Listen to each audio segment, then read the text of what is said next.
Hey, what's up, guys? Welcome to FreshandFit Podcast. We are here to talk about approaching girls. Is it just us? It's just Wednesday. It's just us. Womanizer Wednesday. Let's get into it, guys.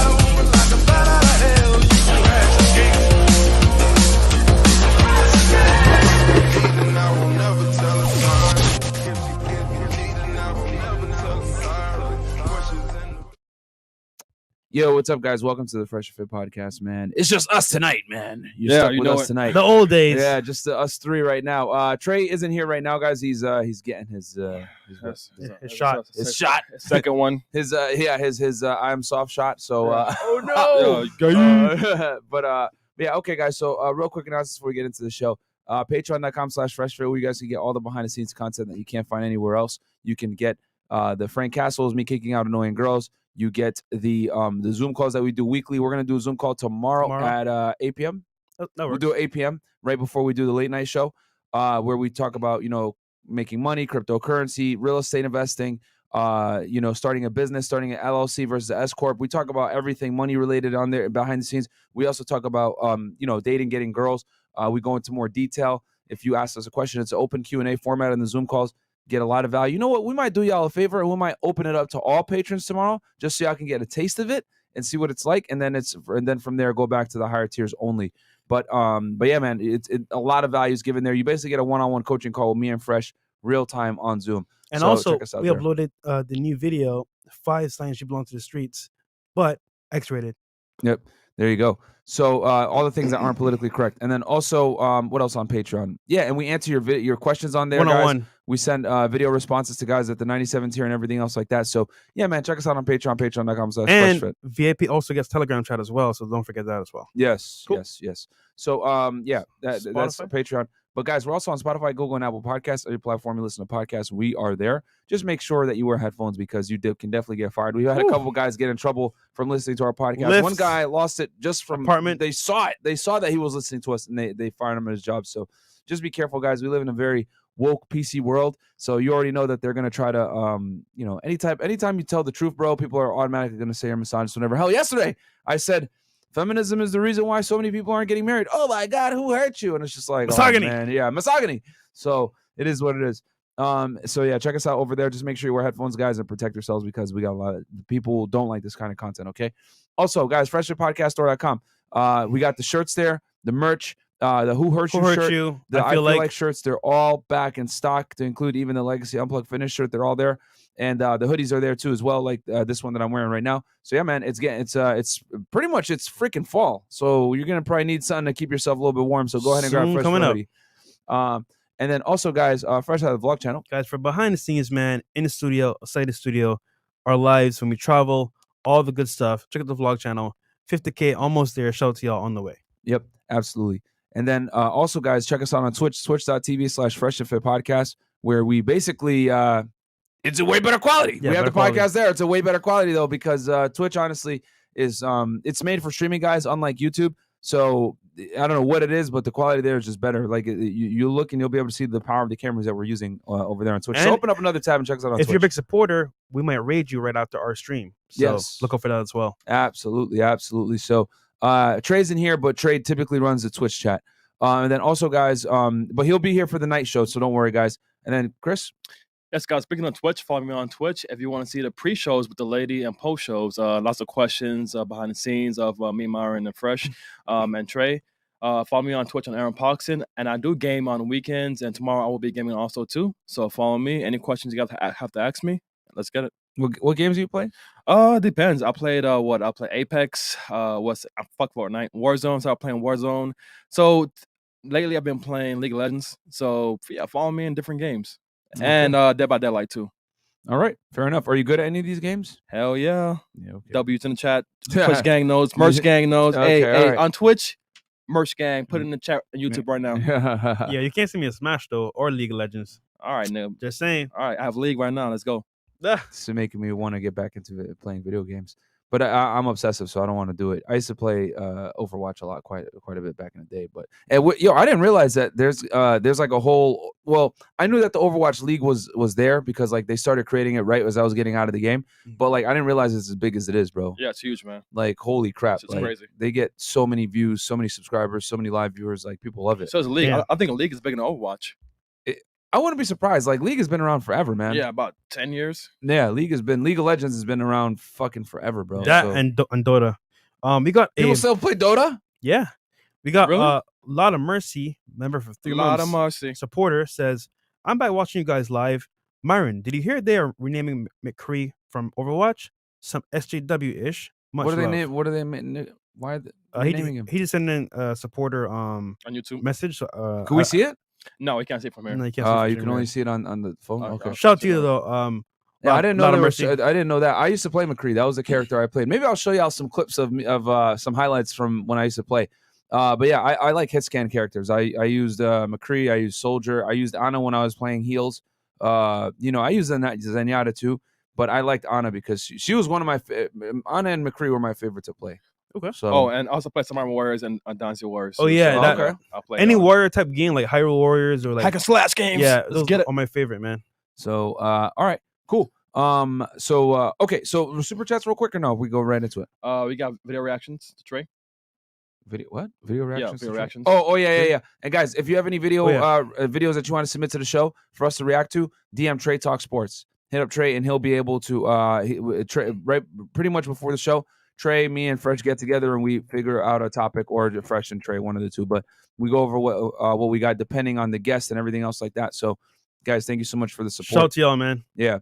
Okay. So we got $5 from D Nice. Happy early birthday to my guy Fresh. Shout out to the whole Fresh Fit team.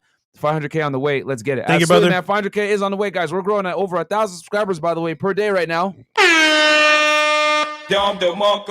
Guys, thank you so much for the support. Thank you for sharing the channel with your friends. Thank you for sharing the channel with your friends.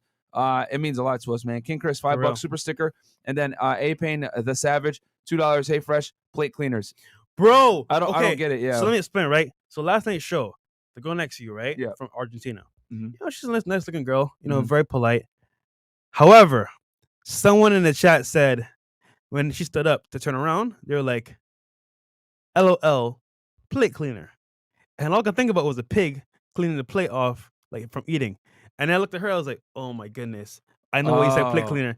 That's why I was laughing so hard. I was Okay. like, I don't want to say on the show because obviously, you know what I'm saying, it's not polite, but dog, that was funny as fuck, bro. Oh, Whoever okay. said that in the chat, y'all niggas are ruthless, bro. Okay. Plate cleaner. Because I was confused. I was like, I don't get she's it. kind of, Yeah. Yeah. That's Yeah. a pounds on her. Yeah. Okay. Oh I mean, man. She definitely gained weight. Yeah. And then we got Schmeebles, $50. Hey fellas, off topic, but you know anyone that can help me move to the USA? About to get in contact to Jennifer. But if you know someone who specializes in it, coming from Victoria, Australia, place is real fucked. Is fucked real hard. Yeah. Actually, we do. We do. You hit us on the side on Instagram. But yeah, bro, it ain't gonna be easy. I'll tell you that right now. Y'all pretty much have y'all ain't letting nobody in or out. Xavier, $2. Great British pounds. Thank you so Thank much, you, brother. And then we got Victor Jimenez, $2. Appreciate the chat humbling that 304 yesterday. Yeah. That was a funny episode, man. Yeah, man. Yeah, that was a good episode. That you guys got that arguing that you guys wanted. And guys, we're still waiting on that video to get finished processing from the other night with AJ. Fucking the dumb chick from I forget her name. She was from Hungary though. The Hungarian chick. She's an idiot, bro. I don't know her name. Yeah. But yeah, she messed up. Yeah, she fucked up.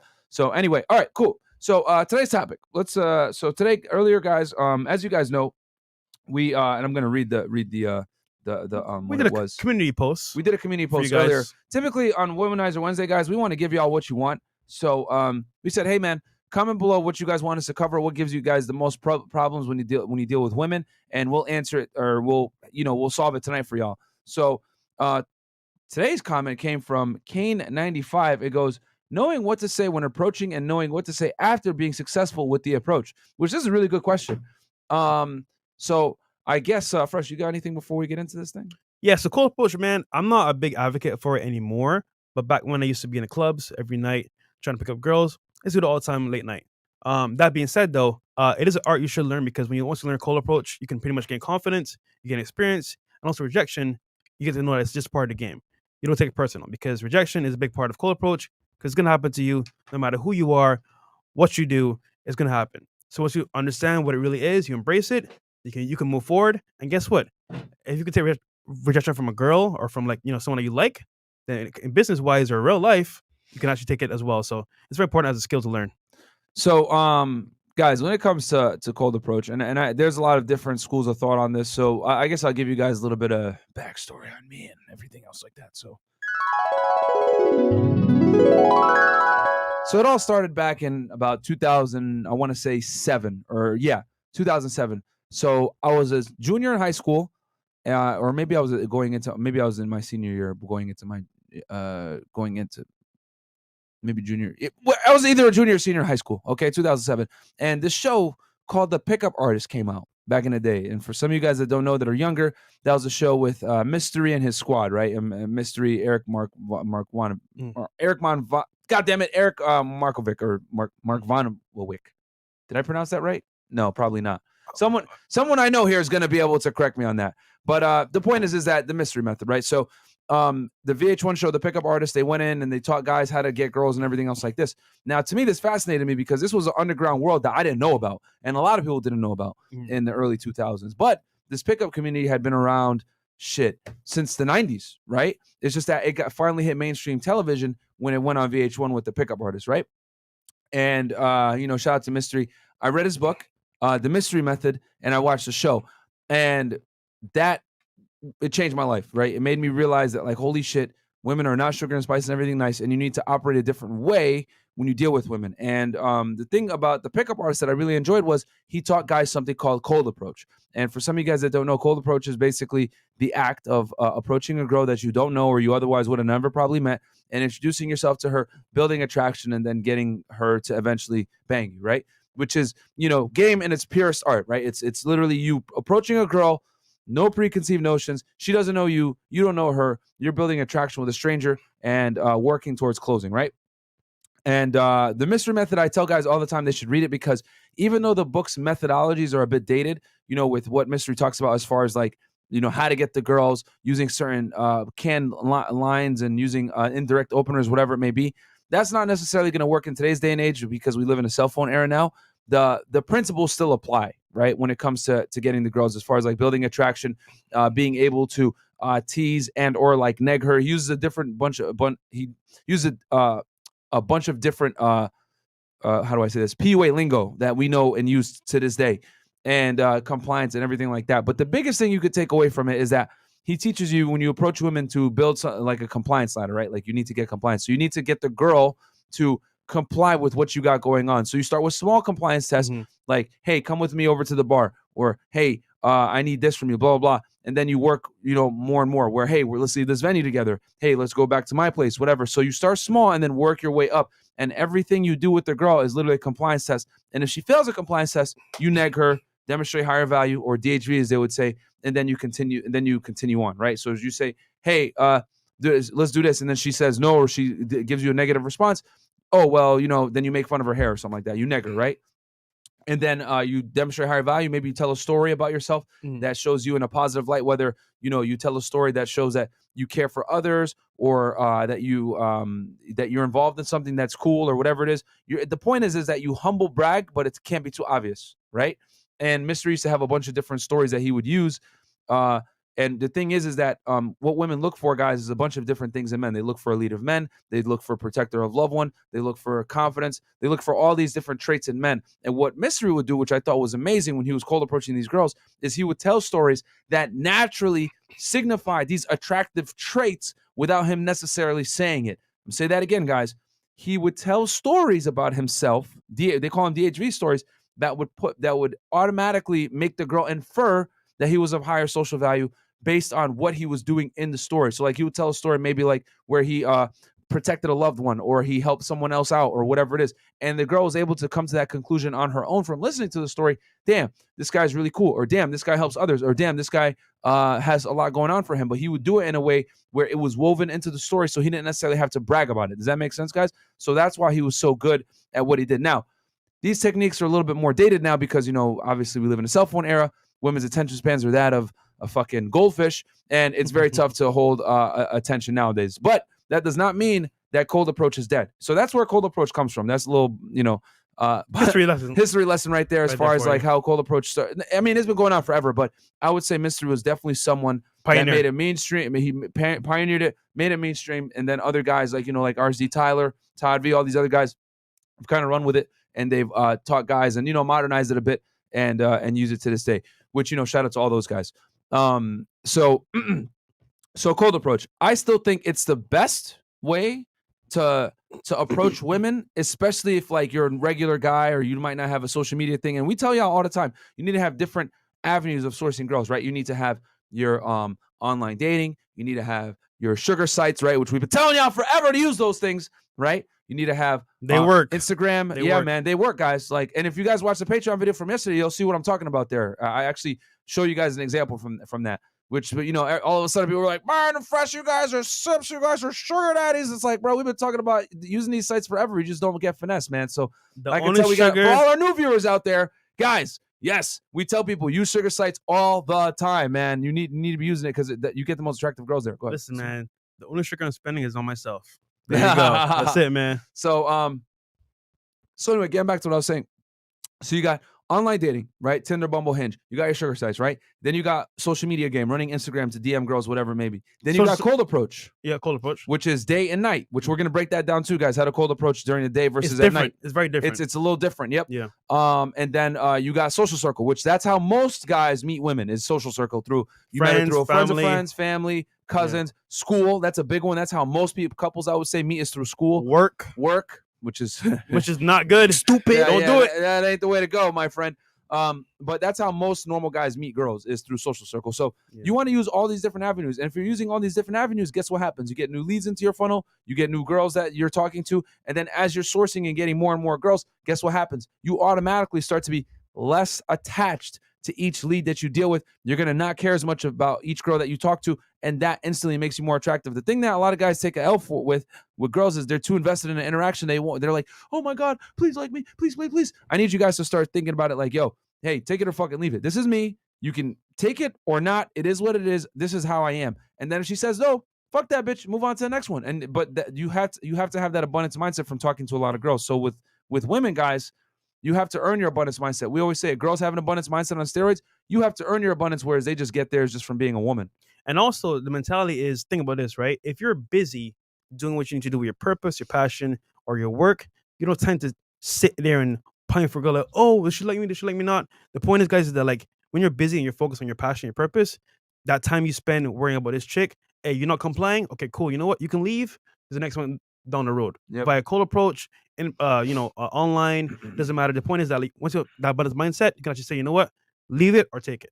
Yeah. So. In an ideal world, guys, you're swiping on Tinder, you're DMing girls on Instagram, you're going to the grocery store, you see a bad chick there, you approach her, you know what I'm saying? And then whether she accepts you or not, whatever, you don't care because you already got a date plan. Like, you're using different, and it's not as difficult as it sounds, guys. You're using different fishing rods, right? So that you can put different fishing rods in different rivers so that you can increase your likelihood Pokemon of catching a fish, right? Yeah. Because if you only have one rod, right? Let's be honest, most of y'all only have one rod. You only rely on, let's say, social circle game. Okay, well, now you're at the mercy of how fast that rod picks up a fish. But if you have 10 rods, right, out in different ponds and rivers and oceans and shit like that, fishing for you, guess what happens? You're going to be far more likely to catch a fish from a different pond or whatever. So that's why we tell y'all you need to be out there sourcing from multiple lead sources, man, which includes cold approach as well. So, you know what inspired me to do cold approach? So I used to watch those prank videos, right, with the pickup lines. It was simple pickup. Shout out to my boy McQueen as well, and some other ones, right? And I was like, yo, there's no way this is this easy to just go out, say a random funny line, get her phone number, and then take her out for a date. There's no way this is that easy. Funny enough, having the confidence to go out to talk to girls, bro, led to so many things. And like just that belief in yourself, and you know what? If I give it a shot and I keep trying, eventually I'm gonna get results. Made a whole difference. So it's just part of the game, man. Believe it. Yeah, you gotta believe. If you believe, you'll achieve. Yep. So anyway, No, so yeah, guys. So let's talk about night game first, okay? Well, first let's talk about what cold approaching, right? So basically, we said it earlier. What it is you're approaching a girl that you otherwise would have probably never known or met or whatever, and you're introducing yourself. Now, here's the thing: you got to do it a certain way, guys. You can't just walk up and be like, "Me want sex right now. I want to do this." Like she gonna be like, "What the fuck?" She gonna be like, retard alert. and then next thing you know, she gonna be fucking gone. You know what I'm saying? You can't do all that, but you need to approach in a way. It's a delicate balance. You got to approach her in a way that makes you attractive, right? And how do I say this? Thoughtful, funny, intriguing, but at the same time, not give too much of your power away where you're like looking thirsty and strange and weird or awkward. Honestly, you have more of a direct approach. I have more of an indirect approach. So it's funny because like I've seen Myron in action. I'm like, bro, this nigga's so direct and he doesn't waste any time. He's like, hot chick, I'm going over there. And it's funny enough because we met at Moxie's one time, me, you, and Casey. Yes. And it was a 9 crossing the street. So imagine I this, chased right? after her. Imagine this, right? We're at a restaurant. I won't do that now. Sitting at a table, right? Just vibing. Then we see this badass chick walking across the street in all black. We're like, damn, who's that? Myron's like, yo, that's her? Zoom, gone. So goes across the street, talks to her, brings her back to the table. I was like, yo, this is my boy Fresh, my boy Casey. What's good? Sat down, chilled with us, got the phone number, and left. But just having the wherewithal to say, you know what? I'm just gonna go for it. Fuck the fear, fuck lagging. I'm just gonna go for it. That alone, along with the persistence and what he was doing for the direct approach, made it happen. So yeah. Yeah, she was an attractive girl. That's the story I told y'all, that she had just moved here from Miami. And I went over and I approached her, and then I eventually lost her to the streets. But it is what it is. Going through the streets. Yeah, I was able to close, but like, yeah, it was definitely, you know, I tell y'all all the time, when you like with Miami game, when a girl first moves here, you got to pick her up that's immediately, your guys. best After that, chances. that's their best chance. Because once she's been here for a while, that's it. It's a wrap. You know what I'm saying? She's gonna be definitely. She's about to become a part of Interstate 95. She belongs to the streets. So okay. So let's talk about super chats real quick, and then I'll talk about we went over what cold approach is, the history of it, and then we're gonna talk about the differences between day and night game. All right, Gooseland, $5. I'm gonna need that Tej Hanley promo y'all got in the description. Don't worry, bro, we got y'all, bro. William Heimers, all the way from New Zealand. Just wanted to give the team at FNF a shout out from New Zealand. You guys have completely changed my mindset, and I'll forever be grateful. Raising a glass to you both. Thank you so much. Thank you, brother. William. I appreciate that. Yo, you guys don't understand how much we appreciate y'all supporting us with the super chats, man. It means a lot. It's how we pay the bills around here, get the stuff done, buy the equipment to give you guys a better experience. Because as y'all can see, we take that money, we put it right back into the studio, bro. We spare no expense when it comes to studio equipment, microphones, wires. You know, we get the best of the best, and it's thanks to you guys. So we appreciate that greatly. Don't think we take it for granted for a second. Yep. I'll strike $5. Check these clowns for panties on the way in, bro. That's weird, but I get what you're saying. Okay. Laddie Mercy, how do you cold approach on the club strip by yourself? Got you, don't worry. Esito Rusco, shout out lads. Not gonna lie, approaching is out the window for me these days. Got called the misogynist, just say what's up, allow it. Yeah, bro, girls are always gonna hit you with the fucking How dare you?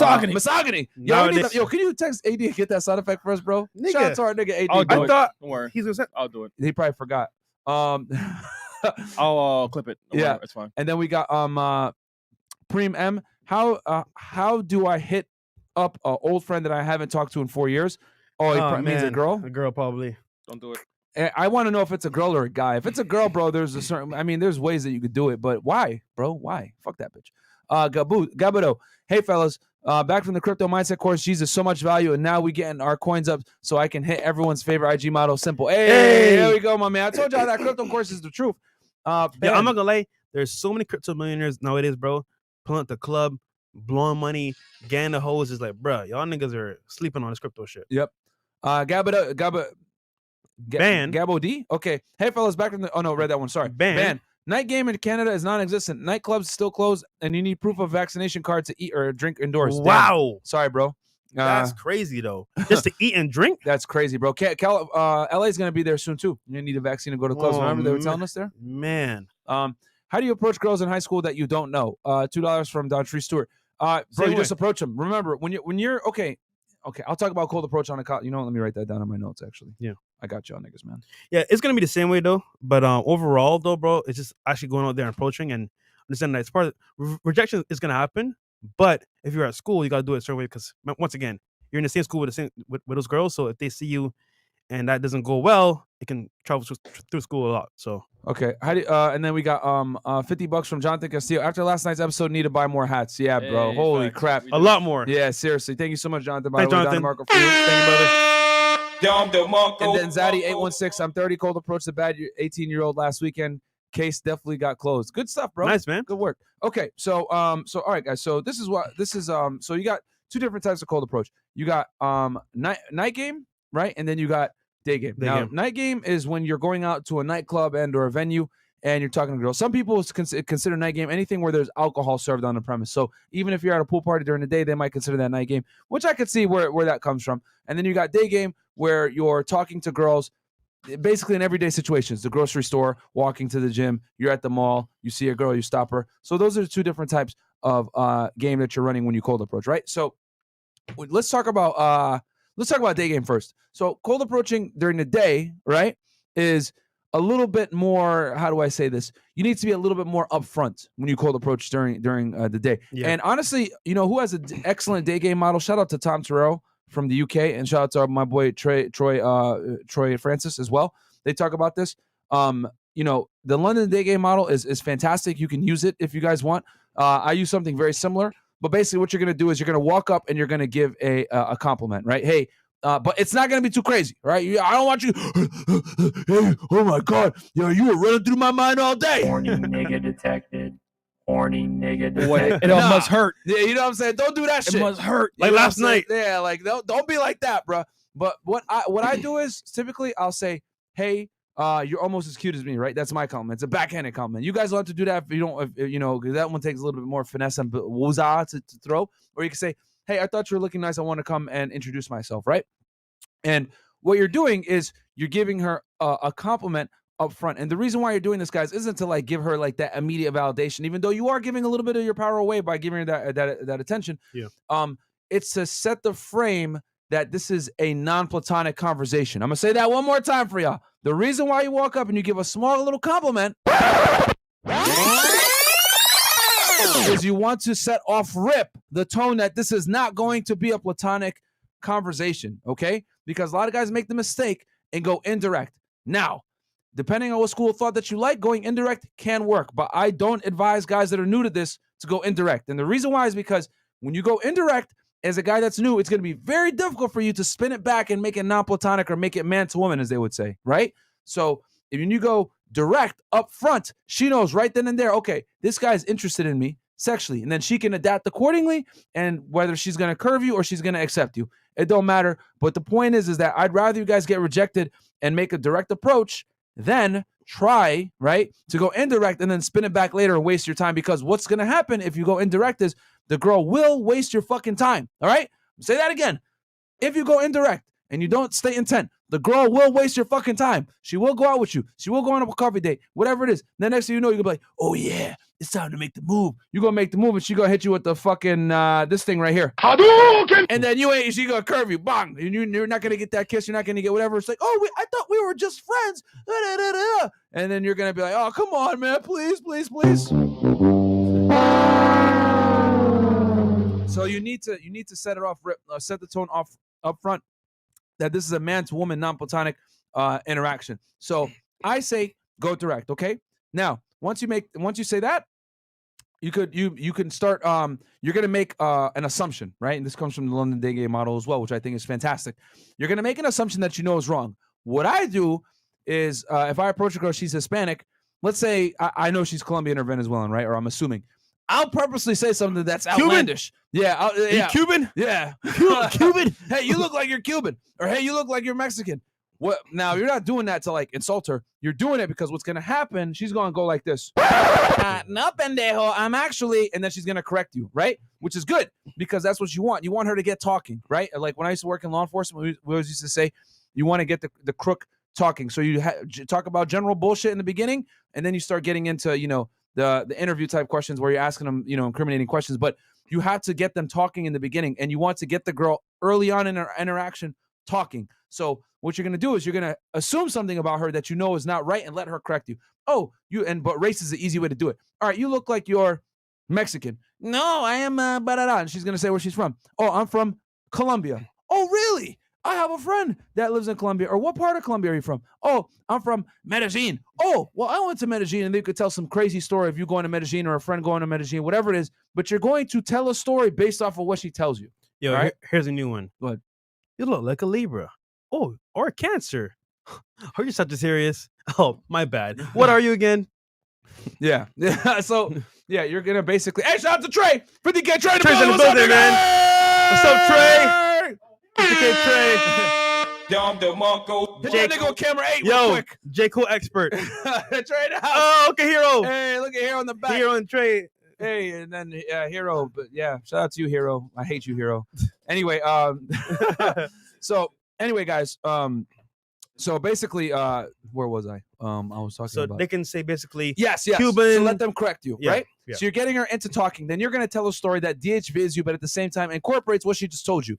I know it's not a lot, guys, but this is where thinking on your feet and having things in mind already makes you ready to go. That's why I lead with the race thing, because I can say something that I know whatever she tells me, I'll be able to respond to some degree. Whether she says she's Puerto Rican, she's Colombian, she's Venezuelan, whatever, I'll be able to find. So I'll be able to say something. Like she says, I'll give you an example, right? Actually, I'll give you an example at the end of this thing.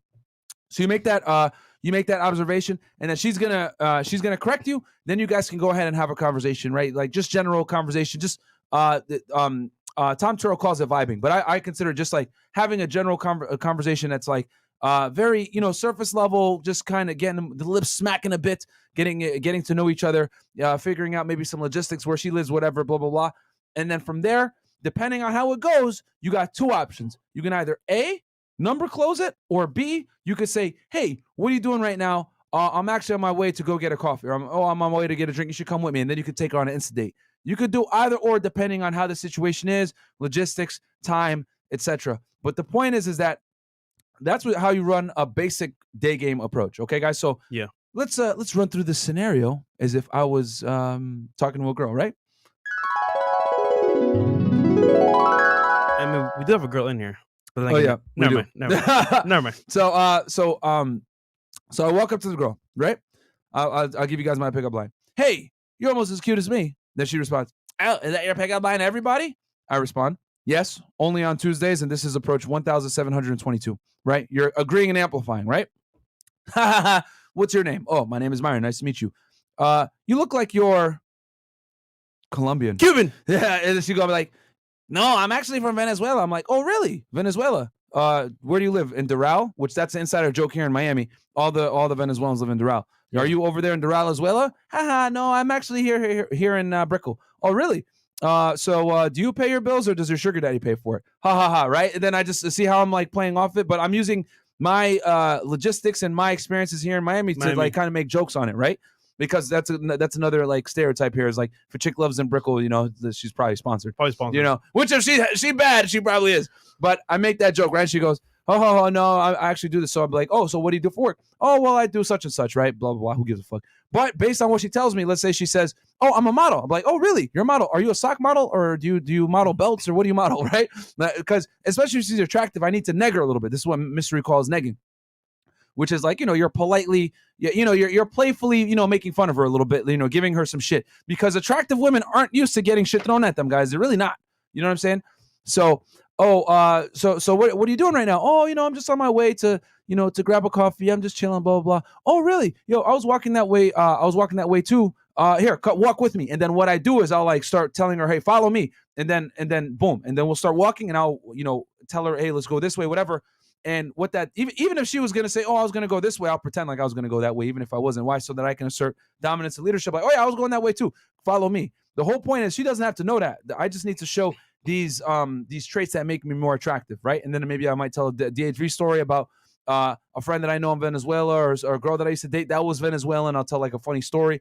And just with that, guys, it's just, it's how do I say this?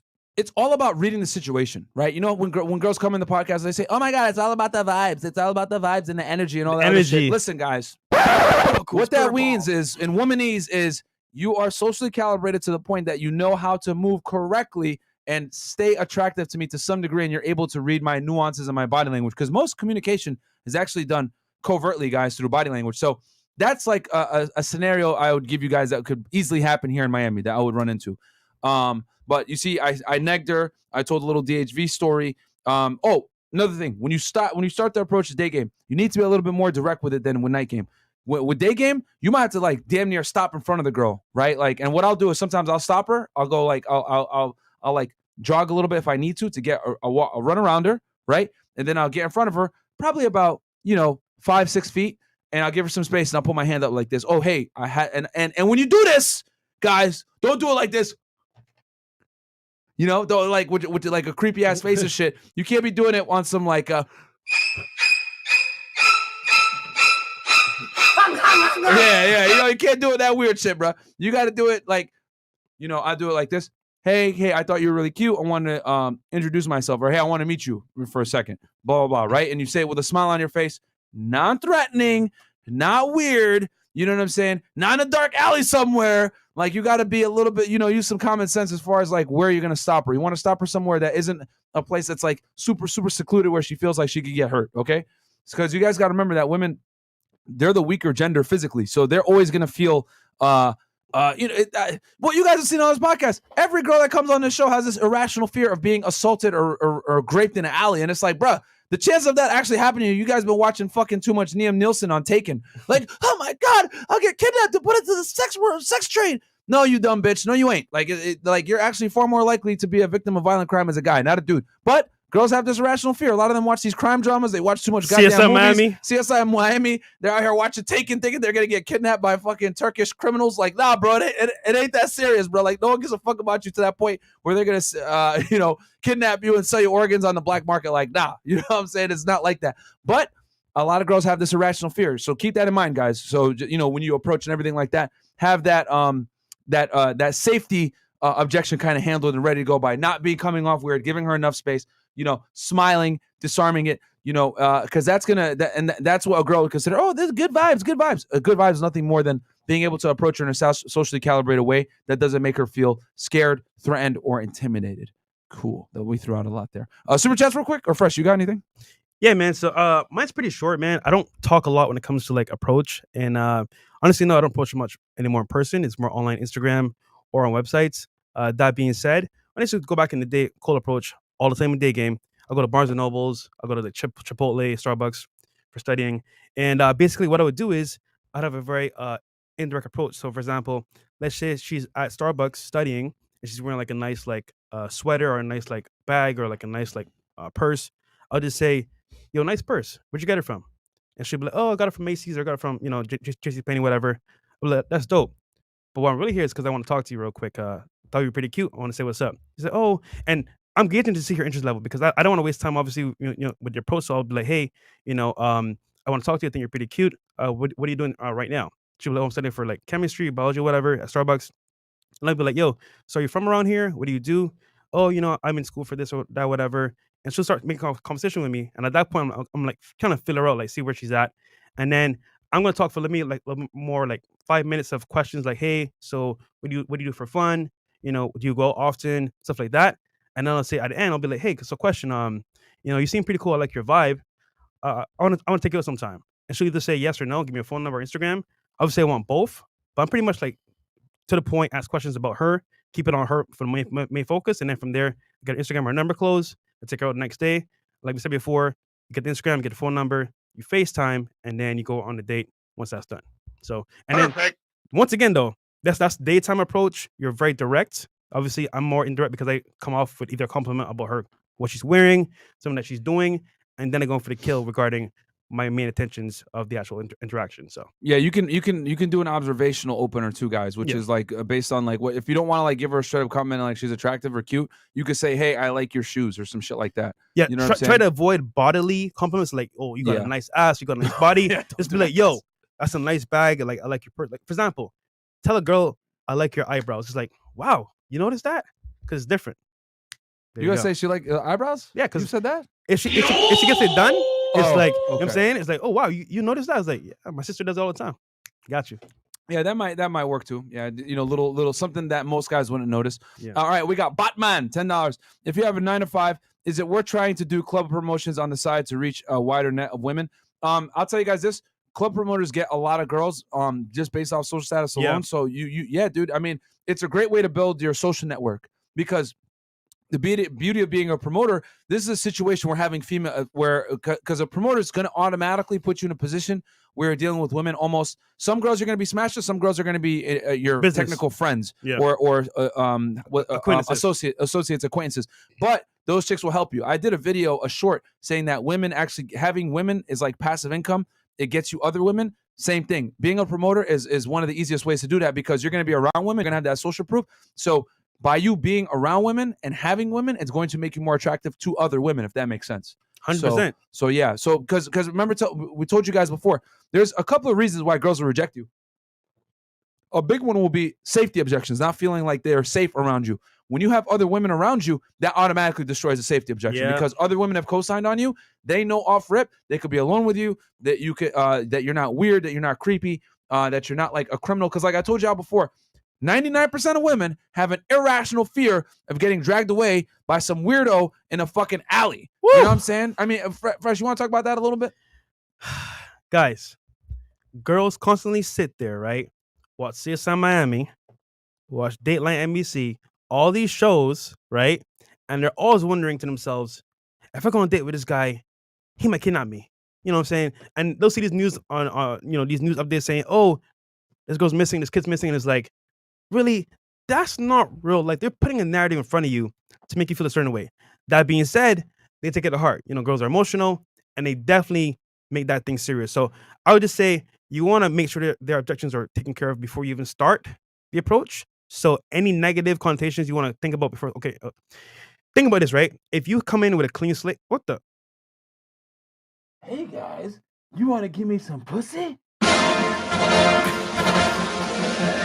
Afro circus, Afro circus, Afro circus, Afro circus, Afro circus, Afro circus, yeah! This nigga, bro. Y'all think I'm kidding around? These girls really be thinking that you're fucking Pennywise out here. Like, you give me some box too. You give me some box too. Afro circus, Afro circus, Afro circus. Yo.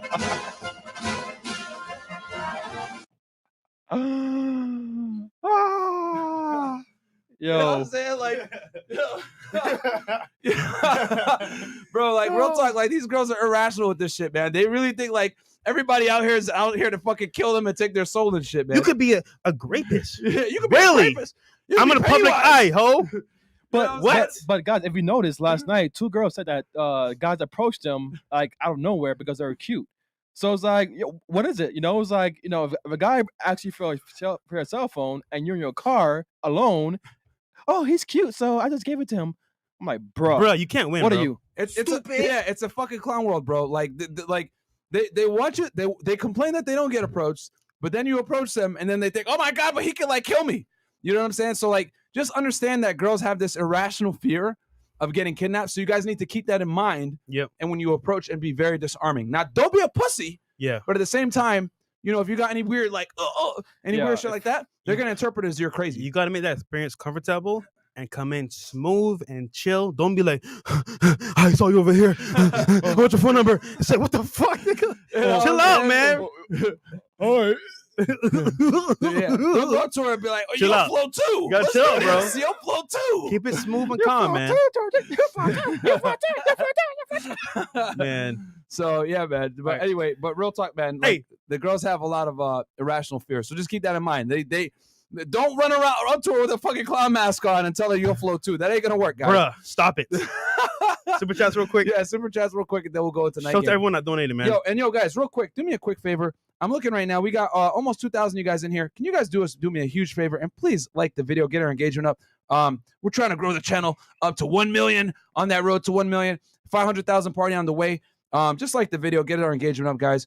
During the daytime show, I love y'all because you guys are a lot easier to get the likes up. I don't want to stop the show. But anyway, Frank Sonara, $7, all the way from Canada. Myron, you should write your own update version of the mystery method. Call it the fit method. You know what? I could possibly. That's pretty good. I could do a book on that. Because guys, I do enjoy cold approaching. I ain't gonna lie. I don't do it as much as I used to because we work so goddamn much. So I barely leave the house nowadays. But I used to do it all the time. When I met you, bro, that was like that's what I did. Yeah, on a popping, That's bro. I'm what like, damn, bro, like. But I had so much more free time back then. You know, I was working for the Uncle Sam, right? So I had my day job. I did the fitness thing on the side, but I would have the weekends off. I'd have like I'd work a good amount during the week, but I would still like go out at night and like cold approach or whatever. So it's like whatever. We'll talk about night game here in a second. DL Saint, $50. Shout out to you, bro. I had no idea how many men have no game. 0. Fellas, get your confidence up. It is a numbers game. So when you get shot down, don't get salty. Don't hate the player. Hate the game. Very well said, bro. Because I'm telling you right now, bro, rejection. Look, and we could talk about rejection at the end, bro. I got so much, bro. I was stuttering. I was ugly as hell. I was definitely You're still ugly though. Thank you. I was like skinny as hell. It was like, yo, like, but guess what? You keep going because guess what? Out of that 10, 1 or 2 might say yes, and that's all you really need. That's all you need, man. Don't worry, guys. I'm ugly too. I got a big nose. All right, Chris Winchester. Reminder to all the fellas watching that just watching isn't enough. Get out there and put the F&F game to work. Absolutely. I just moved to Miami and would love to network with y'all boys. Myron, don't let up on these bimbos, bro. Fresh, the networking god. Yep. Oh, she got a dinner with the guy from Patreon. That being said, I just remembered. Yeah. I'll talk about after. But yeah, bro, if you want to meet with us, get on Patreon, man. We got a tier. We could come in the studio, meet us in person, one-on-one. Yep. You can talk to us about business, whatever you want to talk to us about. So go on Patreon. It's at the 500 tier. We had to keep it a little higher, guys, because we've had some crazy situations going on here. Let's. Okay, we got Tesla Fanboys and Fandango, $20. Thank you so much. We got Mangizi, Czar, Tom Turo, and LDM.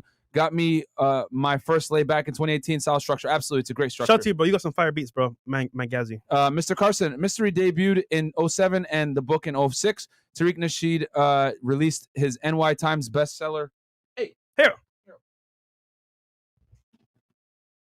Sorry, guys. Hero was eating the It mask. The It mask. The Art of Macking 2000. Please have him on. Thanks. Okay. Preem M. It's your girl. It's your girl. Who's that? I don't know. It's a girl. Yeah, it's a girl. Okay. All right. Robert Sinanis. Hey, one of the day ones. How do you open a set of 2 girls just joined? Okay, good question. I'll write that one down too. Fresh, can you keep reading? Yes, we got Huncho Andrew, $7 Canadian. Girls are cap, bro. My homie been talking to a girl for 10 months, no action. And she fucked me after 10 minutes of meeting her for the first time. Guys, we saw the time on the show, man. The girls will waste your time if you let them, Girls bro. will, exactly. If you allow it, bro, they'll waste your time. If you walk away, you can't waste your time. Yeah, bro. Yeah, that's yeah. That's why I tell y'all. That's why I say, like, be direct in the beginning. Let her reject you, because if you go indirect, she'll sit there and put you in her friend zone and go out with you and hang out with you, bro. Like, and look, rejection. Girls will waste your time, bro. Rejection is a part of the game.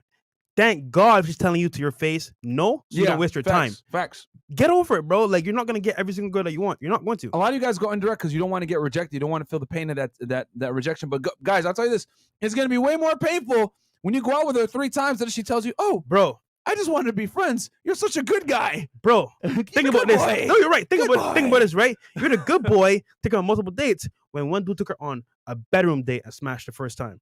Yeah. Stupid. Okay. DL $50 again. DL saying great information and 20% understand that. This is the way. Yo, I get in Friday night. I'm at the hotel Mandarin Oriental, walking distance to the party. Myron and Trey, y'all going to be there, right? Yep. We will be there. Bro, let me know when you get in. Yeah. Let us know, man. No, you know what? Come to the studio. Yeah. Come by the studio. Yeah. Come by the studio. We got a big show happening on Friday, bro. Yeah, you're a big time supporter. Come by. Yeah. Yep. Actually, you know what? Yeah. Come to the studio, Friday. bro. Yeah, we got you. Hella baddies, and it's going to be a great show on Friday. Come this Friday. We got something real big for you guys. Rollo Tomasi! Hey, the Rational Male. Okay, guys, go subscribe to his YouTube channel. Shout out to Rollo.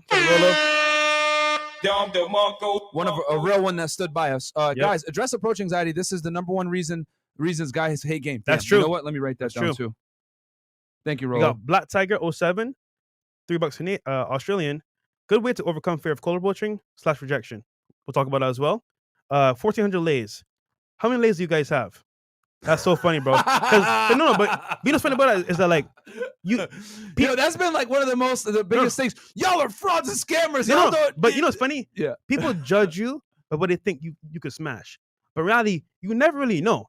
The only way you know is from how they move with people up front in today's time. Yep. So for me to say, oh, over 1,000, all shit, I can say all that shit. But right now, what's happening? So it's like, bro, you can't ever win, bro. How many days you had? Oh, that's not true. You don't look like you got girls. Yeah. How you gonna tell me what to do with my dick, bro? How you gonna tell me what to do with my dick? That's just weird as hell, bro. Yeah, no. Fresh has a large lake count, bro. He has way more than I do, man. I'm at a Bro. I revealed it on No Jumper. I don't know if I should reveal Shout it to right Barbados, man. That helped me a lot. 257 guys, whatever. I don't give a fuck. That's my lake count. There you go. And I know some of the comments gonna be like, "Oh, that's nothing, Myron." I'm like, okay, well, yeah, that's fine. Bro, I guess. after a certain period of time, bro, smashing girls, bro, it's not like anything special, bro. It's like, yo, I just busted a nut. It's like not that dope. Yeah, you get over it. So yeah, and I ain't gonna lie. In college, I didn't party or drink, and then when I was working in law enforcement, I was in Laredo, Texas for 4 years. I didn't talk to no girls while I was there at all. So like my 20s were kind of a wash. I didn't start catching up until later. And on. I'll tell you this: real players in the game, they don't even know how much they smash. They have an idea. They don't. Yeah, but I keep track, but that's me. Some guys don't keep track, bro. Nah, you doing your thing. Yeah. Michael Mithro. Likes are free. Thank you. Thank you, brother. Reality Drift, and I'm 31 for you guys that are wondering. I'm a 28-year-old with PTSD. Y'all are helping heal my life. Absolutely, bro. We got you. And then Robbie Collins, $20. Keep pointing out the fire content. Absolutely. Thanks, bro. We got going. y'all, man. So okay. So let's talk about because we covered day game. Yeah, we covered day game. So let's talk about night game a little bit. Cool. Okay. So fresh rational Mills accounting fat ones. Yes, I count everyone. Everything. Fat, even the ugly, whales. a slow Tuesday. Yeah. We don't fuck hookers, so no. Yeah. That's pretty much it. Yep. Yeah, I've never hooked up with I've never paid for box, not once in my life. So I did it one time in Colombia and never again. Yeah. And when we bring Casey in and talk about Colombia, you should talk about that in detail because you're a big advocate of like not paying for box because you've done it and you're like, yo, this was trash. Bro, she was bad, bro. Yeah. I just felt like, bro, this is not cool, bro. Yeah. And it was $20. Really? It was $20, bro. Yeah. Yeah. And it was even she was bad and everything, but it just was the worst. Just knowing I gave a chick money to like smash, I felt like, cause dude, I didn't even know where we're going. I was like, yo, we're going to this spot. It's lit. All right, let's go. I show up. It's like a whorehouse. I'm like, bruh, are you kidding me, bro? Mm-hmm. Mind you, I've never been to a whorehouse that time. None of that shit. So I'm like, bruh, line them up. Which one do you want? I'm like, well, fuck it. I'm here. That one. Go upstairs. I'm like, dog, this shit feels weird, bro. See, and here's the thing. Like, people say, talk smack, like, oh, y'all are froze, blah, blah, blah. It's like, bro, we talk about this all the time. We've admitted a lot of our faults, guys. It's just that it's very obvious people only watch the nighttime show, not the daytime stuff. When we talk about this stuff, we open up with y'all and tell y'all the truth. Like, we talked about sugar sites. We talked about him paying for box before and not wanting it. We've talked about him staging pranks. We've talked about this openly, guys, when he used to run his prank channel. Like, oh, Fresh Prince CEO is a fraud. Those aren't real. He's prank channeling girls with a Lamborghini. This is his game. And it's like, bro, this nigga told you over a year ago that he set the pranks up because it was too difficult to go ahead and do pranks on their own. And he even admitted it. And it's like, what are y'all talking about, bro? Bro, I spoke to some of the top prank channels. Everyone does it, bro. Because, dude, my first one, I sat there for 3 hours. I was like, bro, there's no way in hell I could do this every single day and make content. Then I watched it. These niggas are doing the same thing, but they're betting girls on to do pranks. So I'm like, fuck it, I'm gonna do it too. Shit, way easier. It's literally like crazy to me how like they say it's just so obvious, guys. Like, you know, when we're getting all the hate that like people don't watch our content, I was like, wait, this is really an allegation? We've talked about this for like over a year. What the fuck? But it's funny, bro. It's what it is, man. The real ones know. We love you guys. Thank you guys so much. So okay, let's talk about night game. Yeah. Okay. Now night game is basically approaching a girl within the confinements of a club, a nightclub, some kind of establishment that typically serves alcohol, right? Now, my experience with night game, guys, is I did a lot of it. When I first moved here to Miami from Texas, as y'all know, I told you guys, like, I spent 4 years in Laredo, Texas, which for some of you guys that don't know, Laredo, Texas is the middle of fucking nowhere, okay? It's right there on the Mexican border. There's not much to do. And based on what I used to do for work, I didn't like going out because it's a small town. Everybody knew each other. I had arrested a bunch of people that were fucking, locals. I was like, nah, I'm just going to stay home and play video games. That's when I got really good at Overwatch because I was playing video games all the time. But I didn't go out. My social life suffered. So when I came to Miami, I went nuts. I was going out every weekend. I was like, finally, I'm here in a major city. Fucking, whatever. So I was going out all the time. And I learned a lot of things from running night game here in Miami because running night game here, I call this the Olympics of game almost. So, number one thing I learned, you got to pick the venue that you want to go to and make sure that it is good. Because if you go to a venue that sucks, I don't care how good your game is. If the ratio is too fucked up and there's way too many guys and not enough girls, the girls are almost always going to respond to you negatively. Yep. Say that one more time for y'all. Pro tip, the venue you pick is very important. If you go to a venue and there's not that many girls, it doesn't matter how good your fucking game is, how good you look, whatever it is. Like, the girls are going to be very annoyed because they've been getting approached all night, and they're going to think that they have an overinflated sense of self-worth. Girls are already delusional and think they're the best. Could you imagine they've been at a nightclub and there's like 50 guys and like 10 girls, and they've been approached, each of them like 20 times by different dudes? They're going to think, fuck this, I'm just going to start rejecting guys just to do it. Because girls, whether you guys want to believe it or not, do get off on rejecting guys. There's some girls that will like you, but that will still reject you just so that they can feel better about themselves. Evil. You know what I'm saying? Evil. Yeah. You know what I'm saying? So just understand that. So with night game, a lot of the times you want to be somewhere where the ratio is at least 50-50, okay? That's step one. That's something I had to learn the hard way. You can't go to Sausage Fest. And quick tip, you want to know the best place to go? Ladies' night, where it's mainly going to be girls that are drinking for free. And if you go there, it's mainly girls. So guess what? When you go, there's a lot more variety. And also, when you go by the bar, they're getting free drinks. So you don't have to spend that much money if you buy drinks anyway. So you save money and you get more variety on ladies' nights, whatever night it is. In Miami, you got Tuesday, Blackbird. So certain days have certain spots for ladies' night. You just figure out what day it is and then go there. Yep. So okay, so you've established the venue. Good. Now you're there. Now, if you're going to go out alone versus going out with the wingman, I tell you, personally, it's better to always go out with at least one guy with you. Yeah. One wing, because you're going to deal with all different types of girls. You're going to all different types of sets. So when you got at least one guy with you, if your guy's good, y'all can deal with sets up to like, and a set is a group of girls, by the way, guys. You could deal with a set of up to fucking like, 5 to 10 girls if you and your wing really know what you're doing. So that'll help you out a lot. And you want to bring a guy that's not an idiot, a guy that has some sort of game and is able to talk to women. Don't bring a guy with you that is an idiot. I'm gonna say that again. Don't bring a guy with you that's an idiot that's gonna like make fun of you or ridicule you in front of the girls or try to make himself look better or whatever. Because I'll be honest with you, most regular guys don't know what the fuck they're doing, and they're gonna creep out the girls and they're gonna make you look bad in the process, or they might try to make fun of you in front of the girl, whatever. And the thing is that when you bring guys out like this, what's going to happen is no matter how good looking you are, how good your game is, the fact that you brought out a bozo with you, she's going to assume you're also a bozo and not want to fuck with you. Okay, guys? And also, you want to know my wingman? Your hand? This secret. Hero? This secret. Oh, I see. So I'm going to give you grab this dog, guys. I'm going to give you all a freebie, right? So this is like expert level game here. It's a little bit more advanced, but so what you do is, right, you get your dog, make him a service dog, right? You go in the club, not too long because his ears are very sensitive, but you go for like an hour max, right? You stand by the side, either by the bar or close to the door, right? Whenever girls walk in, they're gonna be like, "Damn, oh my god, that's a cute dog." So you're getting all the traffic from the girls coming to you, and you just pick which one you want. Hey, you seem pretty cute. What's your name? Let's chill out to this. The point is that like having a dog in a club, bro, is a cheat code. That's all I'm saying. Yeah. No, having a dog definitely helps. We did an episode on dog game, by the way, guys. We pulled it with Lucario and Miles with him. They were shocked at how much girls were coming to us. Yeah. No, for sure. Right, buddy? Yeah, they'll actually approach you. So yeah, guys, we did an episode on dog game. Lucario was in the club with us? Yeah, Lucario and Miles. I didn't see him though. Huh? Get it? Because he was dark. He's too black. Chris, shut up. So anyway, so yeah, guys, so that definitely so you pick the venue, get a good wingman, right? Now with the night game, you have to be it's funny how your game is going to be a little bit more direct, but your approach is going to be a little bit less direct. Okay. What I mean by this is with the day game, right? You're stopping right in front of her, put that little hand up. Hey, just had to talk to you real quick, whatever. Cause you got to kind of break the monotony of her life. She's probably headphones in, working to do some shit, go to the library. I don't fucking know whatever bimbos do nowadays.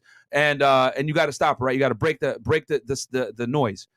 With night game, you don't want to break the noises. Well, you want to break the noise, obviously, right? Because she's in a nightclub and there's a lot of stimulants going on, loud music, bartenders, all this other shit. Yeah. But you don't want to be as aggressive when you approach, and you want to be able to show that you're willing to walk away. So with day game, a little bit more direct, break the noise, let her know you're interested, make it man to woman right away. With the nightclub, you got to be a little bit more discreet with it. So what I do is I'll go and I'll approach and I'll say, hey, you're almost as cute as me. As soon as I deliver my opener, I start to blade my body like this. And this is what Mystery used to teach as well. And this is very, very important. This is a huge tip. And when I say blade my body, as in like, say this is the girl right here, guys, right? I'm going to talk to her. Again, pretend the microphone is the girl. I'm going to stop. Hey, what's up? hey, you're almost as cute as me, and then look this way, like look at her like this, but I have my body bladed this way. And what that does is it shows that I'm not necessarily going to stay here long. Guys, please listen to this, all right? One more time. This is the girl. This is here's Myron, right? I'm at the club. I walk by. Oh, hey, you're almost as cute as me. But I have my body still bladed in the direction that it looks like I was going to go. Feet planted that way, body facing that way, and I'm turning my head talking to her. Now, what you're going to do is, this is a very small thing that you got to look for, but pay attention. If she engages you and she turns her body towards you and she opens up her body to speak to you, then you know she's interested to some degree. Now, you can start to angle a little bit towards her like this and talk. Still have your feet planted as if you can't stay, right? And what I would do a lot of the times here is throw something called a false time constraint, FTC, as they would say. This is what Mr. used to talk about, where, oh, hey, I'm just getting back to my friends. I can't stay long. Or, hey, I'm actually running to bar to grab a drink. I can't stay long, but I had to stop here and talk to you. What that does is it sets a powerful tone that your presence is not guaranteed for a long period of time. And the reason why this is so important, guys, is because you got to understand the female psyche. When women go to nightclubs, they're getting approached by a bunch of fucking weirdos all day, every day. And you know what these niggas do? Oh, hey, pretend the mic is a girl. Oh, hey, what's your name? Where are you from? Oh, okay, cool. Yeah. And they just stay there. The real talk, they just stand there. So girls have to spend quite a bit of time and become efficient at getting rid of guys. So guess what happens when you come up to her and you're already showing that you're not going to stay long? Oh, that bell rings. This guy actually might leave if I don't entertain him. And guess what happens? Flips the fucking script, because girls aren't used to that. They're not used to that. Most of the time, they're trying to back guys away from them or go to the bathroom. Why do girls have all these conveniences, these convenient tactics to get rid of guys? Going to the bathroom. Oh, my God, I'm getting a phone call. Or, oh, I got my phone. Or pulling up her phone. Like all the stupid shit that girls do. Why do you guys think they've come up with these strategies? They've come up with it because motherfuckers come up to them and don't fucking leave. So what you're going to do is you're going to create the aura that you can leave. And that's going to make her even more interested, because she's like, okay, this guy has shit to do. He's not going to sit here and sweat me the whole time. It's going to be a temporary interaction, right? So feet planted, your body bladed away. You don't actually come into her until she shows you that she's interested. Then when if you say, hey, whatever, you deliver your opener and she responds favorably, right? Opens her body to you, smiles, whatever. Then you can angle a little bit, still not all the way, still angle a little bit. Oh, and then get into your conversation, right? Have the general conversation. And with night game, guys, you want to get into logistics right away. Say that again. You got to get into logistics right away. I want y'all to try to close that night, because the thing is with night game, it's high and heavy, and you can move a little bit faster than with day game. So what's your name? Where are you from? Where are you staying? Who are you here with? You need to get these things down packed. Obviously, don't say, okay, pull out your fucking notebook. Okay, well, let's see here. I got a checklist. Okay, what's your name? Age? Height? Okay, how many people are you here with? Okay, are you on your period right now? Okay, hotel? Okay, that's 50 miles away. Okay, sorry, you don't qualify. Don't do that shit, right? Weave it into general conversation. Oh, are you here for vacation? Oh, cool. Where are you from? Oh, I'm from here. Oh, okay. Where are y'all staying? Oh, okay, cool. And then you're just making little mental notes. Who are you here with? Oh, well, I'm the designated driver. I came here with seven of my friends. Now you know in your head, okay, this was probably going to be a... But you continue the interaction, whatever. Maybe get a number close because you know it's not going to close that night, and then set something up for another day, whatever, and then move on to a girl that's going to be a little bit warmer, okay? A little bit hot, a better lead. But that's the biggest thing, is that you need to show a little bit more. You need to, the body language that you display when night game needs to be more apparent that you're a higher status guy, higher value guy. Because remember, like I told y'all before, they're getting hit on by a bunch of dudes. It's a loud nightclub. It's hard to hear. So your body language and how you behave is going to say a lot about you. Okay. Yep. So that body trick right there, that you're not going to stay, is going to be very important. And then you only angle your body towards her or give her more attention if she passes a compliance test. Because believe it or not, guys, you going up to her, talking to her in that fashion is a compliance test, because you're going to see how interested she is in you. The other thing that I do, which everyone, I talked about this on No Jumper, and all the losers, oh my God, that's creepy. But actually, it's not. What's your name? And then you shake her hand. Hold her hand. Hold it. Try to hold it. If she lets you hold it, then you know she's probably single and sexually available, okay? If she doesn't, she pulls it away, or she feels awkward, or you can start to feel that she doesn't feel comfortable, obviously you let go, right? Don't be... Don't do that shit, right? But hold on to it. See how she responds. If she lets you hold it, that means she's probably sexually available, as well as she's giving you all the other positive body language. Guys, again, it's about reading the girl and seeing the vibes or the energy, as these girls would say. But really, what it is seeing her buying temperature. Okay, translate that fucking womanese into English. You gotta assess her body, her buying temperature. So that's why you're doing all these tests. It's all a compliance test to see how she likes. And if she fails a compliance test, let's say you walk by, she barely looks at you, barely says anything, blah, blah, blah. Fuck this bitch. Move on to the next one. You know what I'm saying? You go on to the next one, you're just like, okay, it is what it is. Fuck this shit, I'm out. You know what I'm saying? Move on to the next girl. It's not that big a deal. But low investment in the beginning, show that you're willing to walk away, display these attractive traits, and then bang, you're going to be able to see if she likes you or not. And then you move on to the next girl. Because with the nightclub, guys, the thing you have in your advantage is you have volume. You have a lot of girls there. So you don't want to sit there and spend time on a girl that's lukewarm when there's plenty of girls there. If she's giving you bullshit, move on to the next chick and get more volume in, right?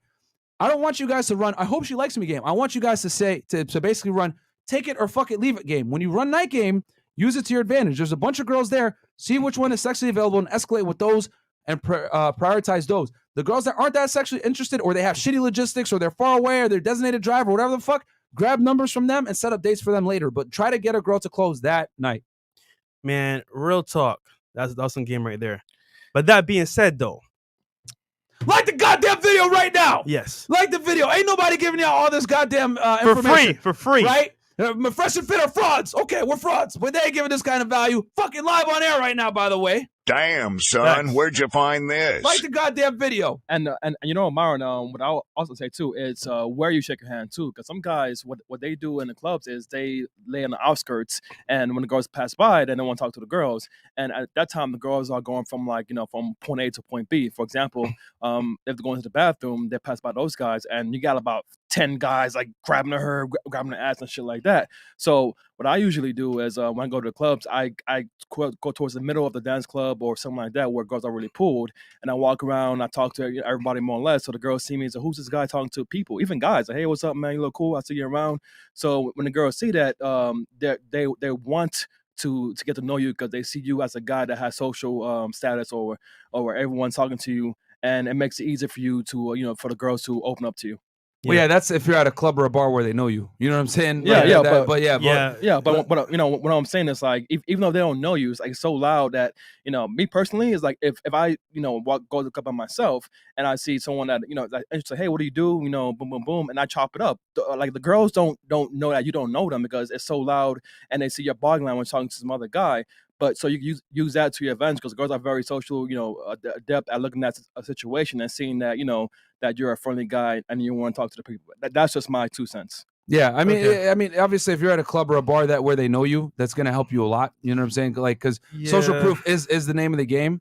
Which is good. Like if you go to the bar like Blackbird, I already know what you're talking about. You're talking about like Blackbird. You go there all the time, so they recognize you. I mean, yeah. So you're gonna have social proof because you're gonna be able to say the bartenders are gonna make a drink for you. They're gonna talk to you. Yeah, but for the guys out there that if you're going to a new venue, you never been there before, whatever.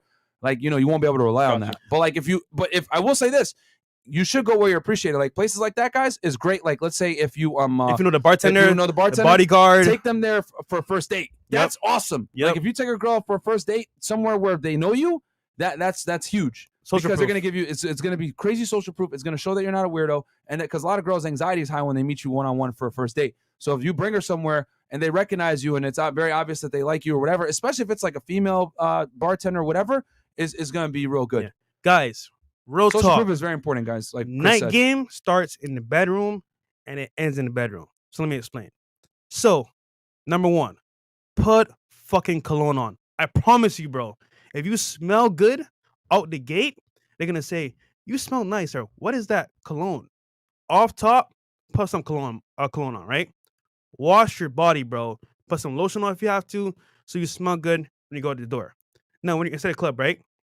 Me and my boy used to go all the time to nightclubs, and we call it shark mode. What is shark mode?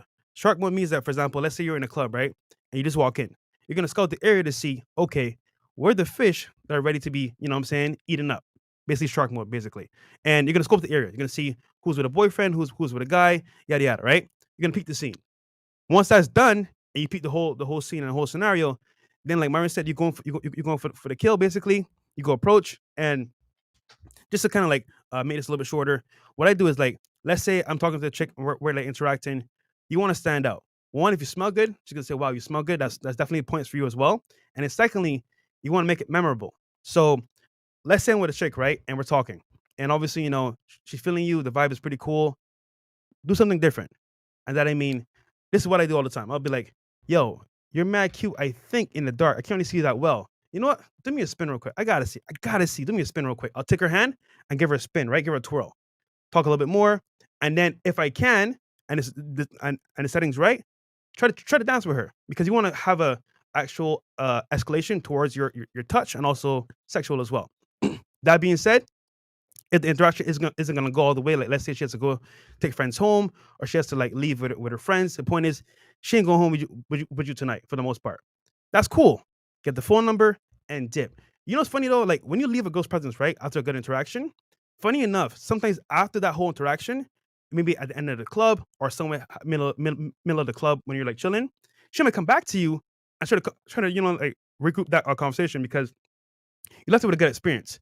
Because most guys come in, they try a hard approach, they fail, they stay too long, like Myron said, they try to be too awkward. And she's like, "Ooh, this is like too much for me." But she might, yo, the guy over here with his friends was pretty cool. Like, I like his vibe. And she might bring her friends up to you as well. So just keep it casual, keep it cool. It starts in the bedroom. Make sure you smell good, you look good, you dress well, you're not dressed like a bum, so she can see that off rip. And that's like a gateway into the conversation. And from there, find out what, is she driving home with her friends? Is she the one that's the mom in the group? Try to see where it's gonna end. And if you can, pull it back to your spot. Say, yo, this a cool vibe, but let's get out of here. Let's go out to my spot and chill and see what she says from there. Get a phone number, her Instagram, and don't make it awkward. Be cool. Be as I want to say is smooth as possible. Smell good, look good, feel good. I make that approach. Okay. So I'll read some of these super chats real quick. And guys, do us a quick favor. We got 2,300 of you guys in here. Please like the video, comment below for the algorithm. Help the brothers out, man. Yep. Because every comment really does help, guys. And what I do is if I see for the algo or anything in there for the algorithm, whatever it is, I like every single one. Hold on. So let me get in one more tip. Oh yeah, please. So I use Invictus Paco Rabanne.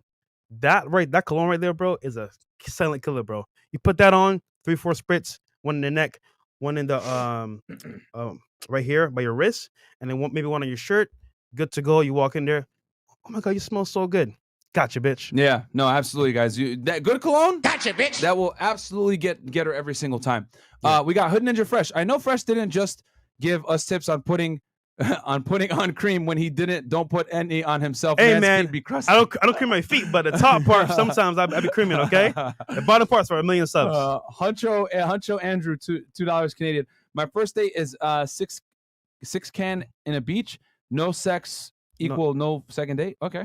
All right. Zaddy 816. A small detail: the way you shake her hand can make a difference too. Yeah. But at the same time, bro, don't like grab it firm like it's a dude at the same time, bro. Like, don't sit there and get a death grip on her and try to like, let me just hold on to this and see if I can emasculate her. Like, don't do that, bro.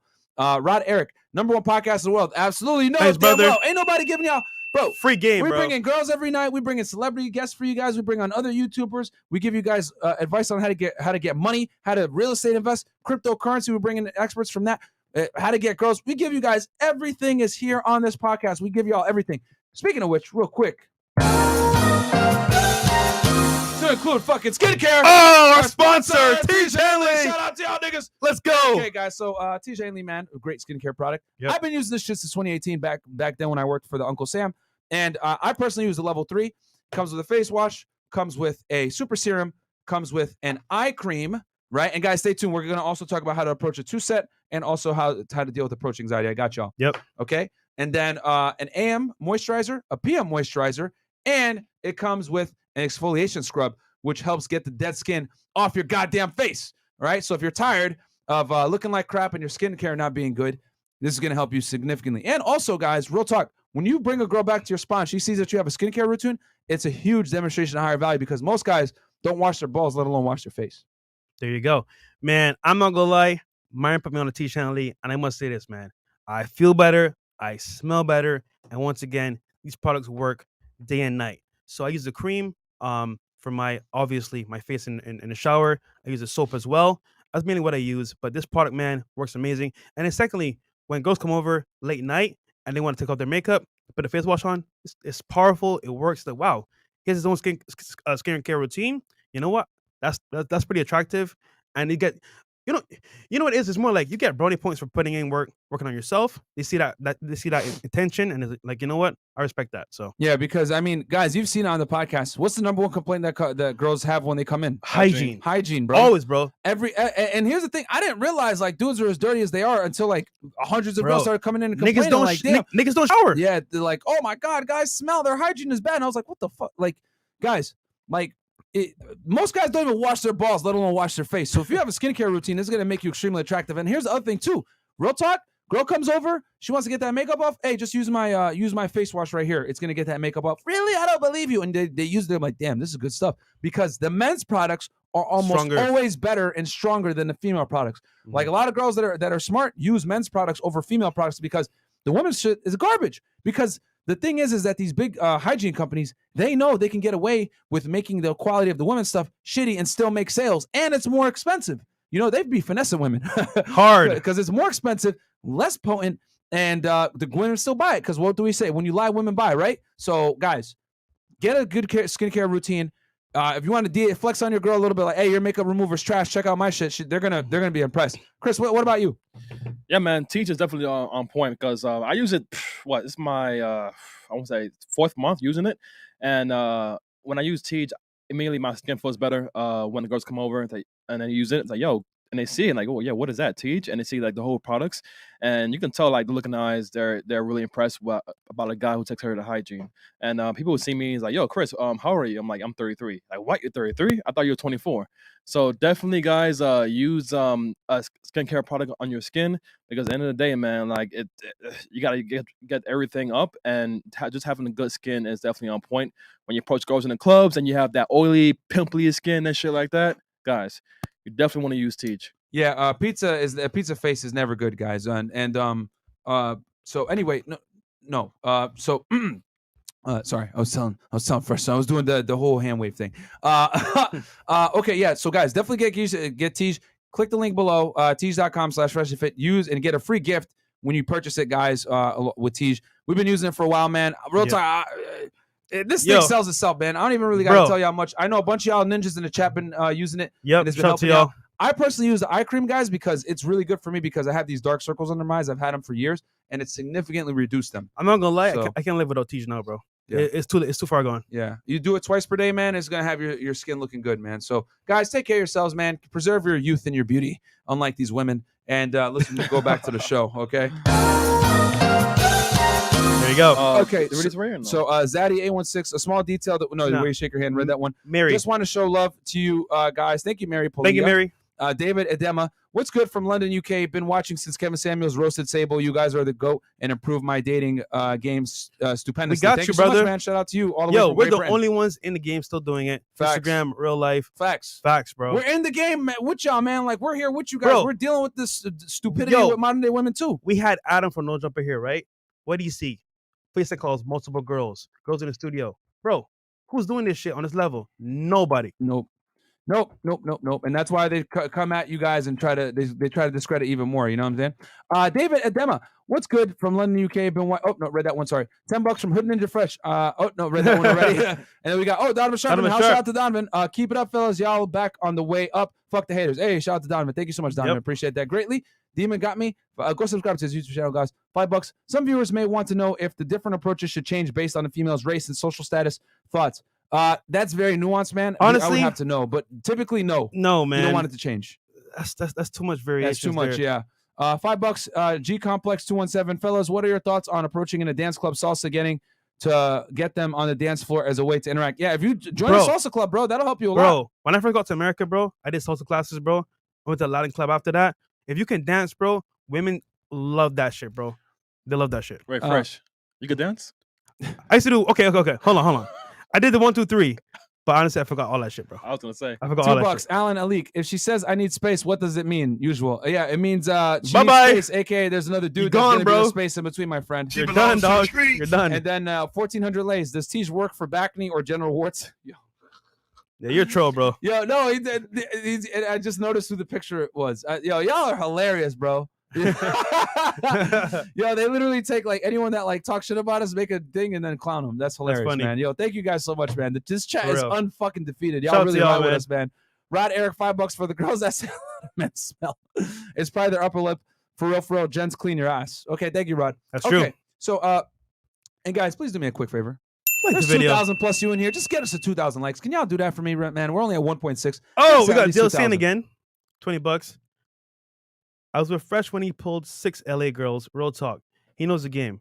He's the one with the force. LOL. I'll see y'all Friday. Thanks for the invite. I'm honored. Bro, you think that's crazy? DL saying, Don, when you come this weekend, bro, we got like 20 bad bitches up in the section and on the show and as well at the party. It's going to be lit. Okay, so really good questions came. Okay, so let's deal with approach anxiety first, and then Oh, yeah, we'll that's do important. approach anxiety, then cold approaching in college and high school, and then we'll talk about two-set girls. So first, let's do approach anxiety. So quick little recap. We talked about the history of cold approach, right, with the mystery method and the show, the pickup artist. We talked about day game, night game, how to approach. And then now we're going to talk about approach anxiety. So what is approach anxiety? Approach anxiety, guys, is typically when guys, like, they see a hot girl and they're like, oh, yeah, I want to talk to her. And then they're just like in their head like, oh, shit, can I do this? Oh, no, wait, hold on.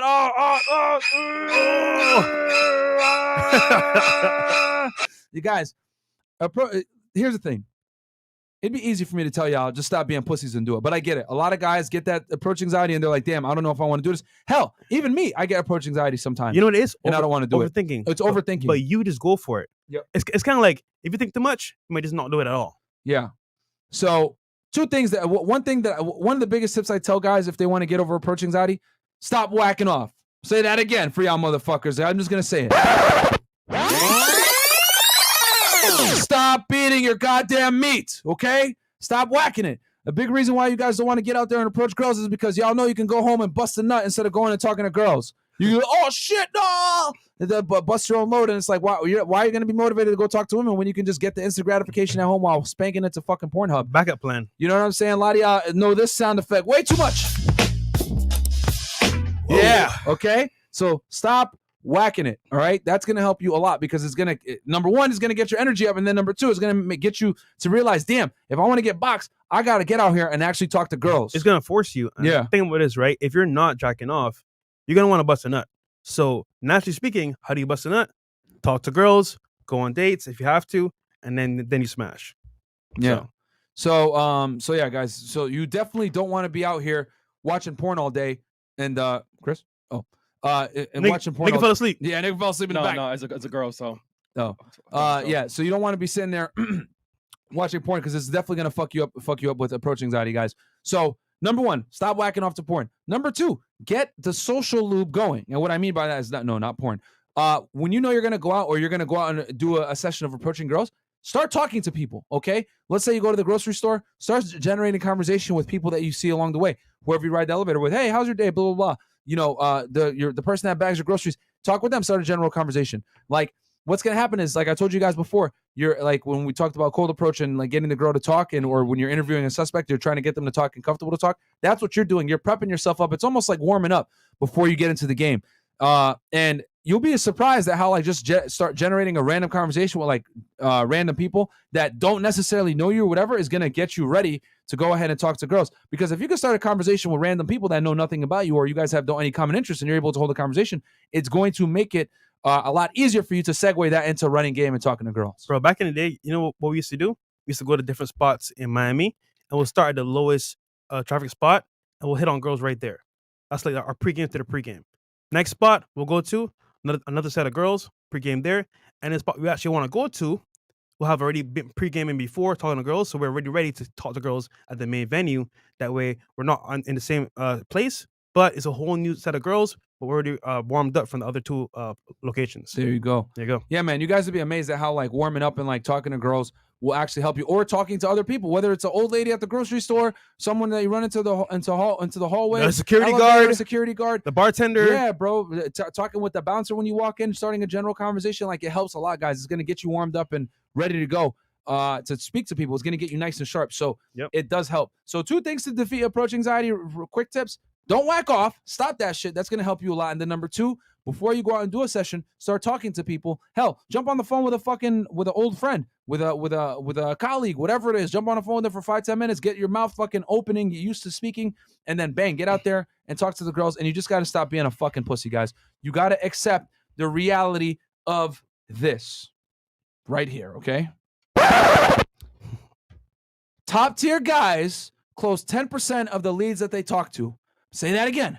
Top tier guys close only about 10% of the leads that they talk to. So if you're out here talking to 10 girls and you're able to have sex with one, you are considered a fucking god, okay? So if top tier guys are only closing 1 out of 10, what the fuck you think is going to happen to you? You're going to close maybe 1 out of 100, 1 out of 50, whatever it is. Still not that terrible, guys. When I used to go and do cold approach at night, I used to go 1 for like 40. Easy, because I'd go up to a bunch of girls, figure out which ones was available, which ones what doesn't, and then I would immediately get rid of girls if they didn't want to, where they weren't interested sexually, or if they weren't available. I'd be like, all right, fuck this, and I go on to the next girl. I need you guys to have that same abundance mindset, and also that same lack of fear of failing. A lot of you guys are scared to get rejected, which is why you don't want to approach. You gotta accept the uncomfortable truth. No matter how fucking good you look, no matter how good your teeth are, no matter how much good shape you're in, no matter how much game you have, no matter how much of a fucking Chad you are going to get rejected, bro. I told y'all earlier, I'm gonna say it again. Women reject guys for any fucking reason, man. It can be they're on their period. It could be they had a bad day. It can be the fucking sky is it could cloudy be that day. Like, they don't care. You remind me of my ex. Nigga, how do I change that shit? You can't change that shit. So it's like, you're not gonna win every single battle. But what you can do is fight. Yeah, like, guys, I hate to say it, women hold all the leverage in the current dating marketplace. This is why this YouTube channel like this one and many others are exploding, because everyone is dealing with the same fuckery. Last I checked, when I look at these super chats, I see guys from Canada, United States, fucking England, New Zealand, Saudi Arabia. They're even starting to deal with it. Niggas say super chat us from out there. New Zealand. Like, bruh, everyone is dealing with fuckery from women. And the thing is that this fuckery, 9 out of 10 times, why so many guys are frustrated, is because women reject guys for anything. She could even think you're attractive and still reject you. This dumb bimbo yesterday came on the show. Yep. Oh, he had money. He was cute. He took me on a date to Nobu. But he had kids. Still rejected him. He had kids. Yo, you know what's funny? Celebrities are dealing with these problems too. I'm around them all the time now, and it's like, bro, these dudes you see that on this high level, bro, are still dealing with flakes, rejection. Oh, sorry, I have to go home. I'm telling you right now, guys, nobody's safe. So guess what? Just do it. Just do it. That's it. Make the dreams come true. Do it. Just do it. Might as well. You just got to approach, man, and be ready to take the L. Like, be prepared to get rejected. Like, most girls are going to reject you guys. I'm telling y'all right now. You guys really, like, so I think a big reason why so many guys get approach anxiety and they're scared to approach girls is because they have this crazy idea in their head that they should be closing 100% of the girls that they talk to. Fuck no. Anyone that tells you, oh, you could close 100% or 50% or whatever, it's 1,000% cap. I'm telling you guys myself that I would have to talk to 40 plus girls during a night game session to get laid. Guys, and this is me, 6'3", Myron Gaines, fucking Chad or Aladdin to some of y'all. Guys, I'm getting rejected too. Fresh getting rejected. We all deal with the fuckery. Every single one of us, which is why these types of YouTube channels are exploding. So no one is impervious to getting rejected. I need you guys to get that out of your mind and stop being scared of approaching women. I need you guys to embrace and get out there and approach girls and not take it personal, because you guys see when we interview hundreds of women on this podcast, they literally turn down guys that are superior to them just because, for any fucking reason. You know what I'm saying? Any fucking reason. Yep. Any reason. Yo, you want to know what kind of changed it for me? It's like, okay, you know what? Yeah, I'm not the tallest. I'm not the most handsome. I'm not the most in shape. I'm not the most, like, you know what I'm saying, alpha dude. But guess what?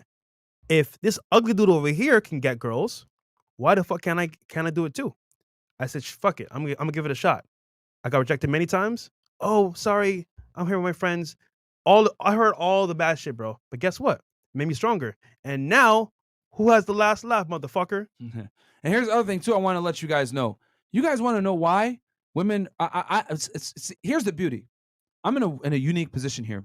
I talk to you guys every day, right? We got our supporters that super chat in, and Patreon calls, everything. We talk to y'all every day. Then I talk to these bimbos every day. So what I've been able to do is I've been able to merge the data, and I just had an epiphany moment right now. If you guys watched last night's show, we used something called the Delusion Calculator. And with this Delusion Calculator, we assess certain metrics that women are looking for in men. And when we ask the girls, what do you want in a guy? Pretty much they all describe the same thing. Over 6 feet tall, over $100,000 per year, not obese, going to be faithful to her, not married, all this other shit, right? And what I've noticed from these women is they have a gross negligence of how rare these men really are. Mm-hmm. Okay? When I told you guys that women have an abundance mindset, that's oversimplified. They have an abundance mindset to a degree where it's literally going to keep them single, and it's to a fault. Okay? Women have an abundance mindset to a fault. Men don't have an abundance mindset they have a lack of abundance mindset to a fault. So we're both at different spectrums. A lot of you motherfuckers have one-itis, and a lot of these girls have abundance-itis. Okay? And neither is good, because what's happened now is that women think that the grass is greener on the other side and that there's always a Chad waiting for them. That is why they reject guys the way they do, because they literally think that high-value men grow on fucking trees. It literally just hit me just now why girls reject guys all the goddamn time. Yep. From us interviewing hundreds of women now and them all being fucking delusional, this is why they reject you guys. They literally think that 6-foot Chads are all over the place and they can always do better. But guess what? They fucking can't. Women don't live in reality. I tell you all the time, women do not live in fucking reality. They live in a fucking bizarre world, bro. Women, their world is...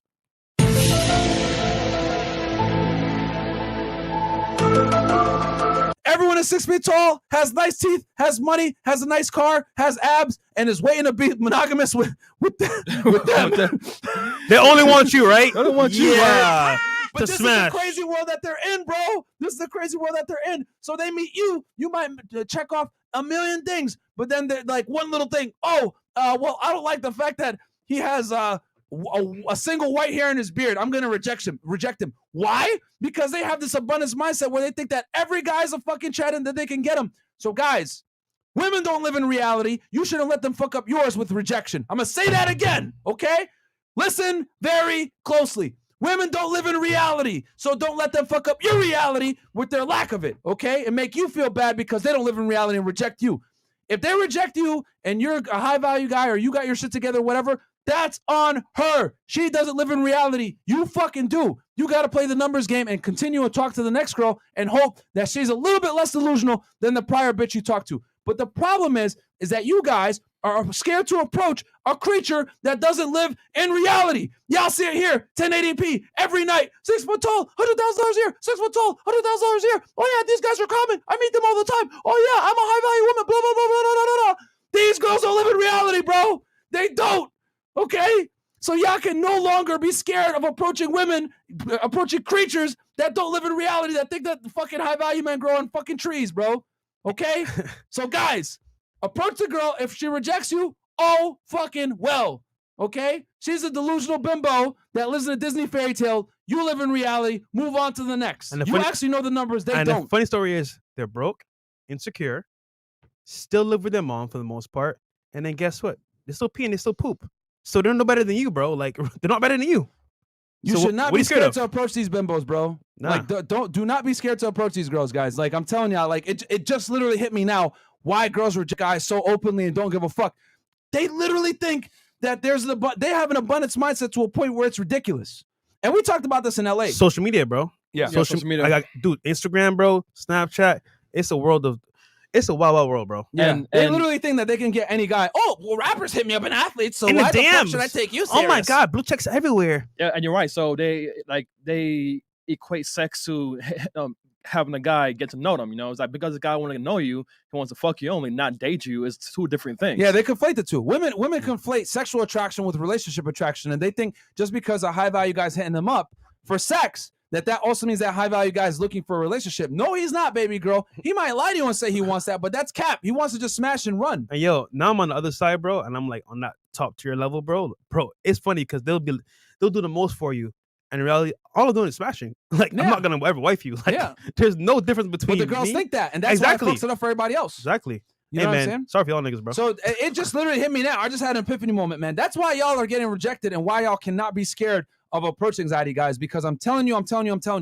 Women don't live in reality. They don't. If you guys watch our podcast, you see that every fucking night. So you cannot take someone who doesn't live in reality serious. Okay? All right. Move on. Continuing. Let's see here. We got Black, I think I beat that one to death, but I just really, really want you guys to understand that because approach anxiety be fucking a lot of you guys up. A lot of you guys be terrified to talk to women. Guys go into cold sweats, Shelter Rolo. don't know what to say. So yeah, Rolo, thank you for bringing up that topic. I think we just broke it down full Rolo circle. Tomasi. Black Tiger 07, Myron, gold stamp, no fap. Okay, yep. $10. Off strike. Myron, which did you get good at first? Interrogations or cold approach? Which is easier? Interrogations, my friend. That's much easier. LT, $100. Big ups to the whole team. Thanks, you brother. so much for that.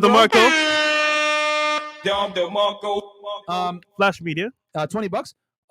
Myron is not lying. LOA, law of averages is real. You might get one number out of 10, but your confidence will grow and women can sense that. Shout out to the Fresh Fit fam. Thank you so much. And guys, real quick, we're giving you guys so much goddamn value right now. Please like the video. Get us to 2,000 likes. Sub to the channel. There's 2,000 plus you guys in here. We got My phone is 1.9K dead. likes. 1.9K? Yeah. Guys, get us to 2,000. Please get us to 2,000. And also, How many live viewers right now, Chris? We got 2.3. 2.3. Guys, get us 2,000. 405K subscribers, man. Shout out to y'all in the chat supporting all the supporters from way back from the promotions to now. Help us get to 410K and 500K for the party. It's gonna be lit. Yes. Anyone else would have been dead in the water after all the hate we got, but we had y'all by our side, bro, and that's the reason we're still here. Facts. So thank you guys so much. We love you fucking guys. Community strong. The community is strong, and we hit 1 million. I got a special surprise for you guys. Shout out to the mods, by the way. Vetman96, advice for a disabled man. Ooh, that's gonna have to be a whole other podcast. That's a whole episode, bro. We should do one on Patreon. We could do one on there. Yeah. The Mr. Coach Brown, new to RP space. Keep up the great work, fellas. Absolutely. Thanks, bro. Since you're new to the RP space, go check out our boy Roland Tomasi. Go check out Donovan Sharp. Go check out all the other RP content creators. Greeny, N2, NK6. Yep. $5. Thank you. $5. Thank you so much. Corey J, J, $10. Fellas, think of it like this. You'll spend 95% of your time talking to women who don't want you to get to the few that are genuinely interested. Treat it like a process and not personal rejection. Absolutely. It's a numbers game. Well Garrett put. Blake, 7 billion people on the planet, ladies. Get that straight. Okay. And then we got $5 Mike from W. Mike W. Shout out to you guys from NY. Y'all are changing lives daily, becoming a patron supporter ASAP. Definitely want to connect next time out in Miami. Yep, hit us up, man. We got you, bro. Okay, so so we talked about approach anxiety, and I'm sorry guys for going on a rant there, but so many of you guys are literally crippled by approach anxiety that I had to bring it out there. Why you guys can't take rejection personally, and why rejection actually happens, which it all came to me full circle just now. I felt Ultra Instinct there for a second. Okay, so cold approach in college and high school. Okay, cool. Shout out to Robert Sananas. He asked this, or did he ask this? No, someone else did. Yeah, I think Robert asked about two-set. So, two set. So approaching college and high school. Okay, so guys, understand this. Do not be afraid to approach girls in college and high school. Remember, you're in it's almost like kind of a mini social proof because you guys go to the same school. Yeah. So her guard is going to be down a little bit because y'all are go to the same school together. So she's going to be a little bit more open to talk to you. You know what I'm saying? Because since you guys go to the same school, the last thing the girl wants is for you to run around and say, oh, that girl's a fucking bitch or some shit like that, because women care a lot about their reputation, especially if it's on a college campus. So cold approaching women on a college campus when you're another student, not that big a deal. And you get a little bit of a layer of protection because y'all both go to the same school. Now, here's the thing which Fresh brought up. It's a smaller ecosystem. So if you go to a school with only, let's say, 5,000 kids, and you get rejected, well, that could make it, and not only do you get rejected, but let's say you do some weird shit or you're creepy or whatever. It's one thing to get rejected and hey, okay, no big deal, no hard feelings, walk away from it and it'd be fine. It's not going to fuck you up because she might see you at a party and then end up liking you later on. Who knows? Especially if you have some social proof, because the girl will reject you, but then you could come back and DHV and she'd be like, damn, I fucked up there, and then give you another chance. But if you get rejected and you act poorly or bitch, fuck you, or you make it like weird, that's going to come back and hurt you later on campus. It's going to get out that you're weird, that you're awkward, that you're creepy, because girls like to throw these buzzwords around to make a guy look crazy so that they can increase their own value. What's your take on that? Yeah, man. Like I said earlier, it's a small ecosystem, and what happens is oftentimes guys will approach, they don't know what they're doing. It ends up being awkward, ends up not being a good interaction, and the girl's like, wow, like Jimmy's weird. Like, and then she'll tell her friends like, y'all know Jimmy in science class? He's weirdly weird. He tried to talk to me, but he froze up. I was like, what the hell? And it goes around the whole school. That's why it's important to know game before you even start, because if you mess up like that, it can have long-lasting repercussions. So. Yeah, it can fuck you up in the social circle. Yeah. And then also just be intelligent, guys. So like, let's say like you're in a fraternity and she's in her sorority and it's the sister sorority, right? Like, you got to use a little bit of common sense and know, okay, is it because you're going to probably see this girl all the time. So you don't want to get rejected or it fail, and then you have to see her all the time. So you might want to go another layer beyond that. You might want to fuck with a girl that's maybe not inside that sorority, or a girl that's like a friend of a friend or whatever, because if you're going to constantly see that grow, it's almost like a workplace environment. Like you want to have a layer of separation so that you don't have to deal with this person down the road should things go wrong. You know what I'm saying? And you guys should have an abundance mindset anyway, where you're not necessarily like dealing with women that are in a position that could fuck you up. I'm going to say that again. You should have an abundance mindset to the degree where the women that you fuck with aren't in a position that can fuck you up. You understand? Whether you work with them, whether whether you go to school with them and you're in the same class or whatever it is, like you kind of want to be in a position where should things go wrong, worst case scenario, she can't literally fuck up your reputation.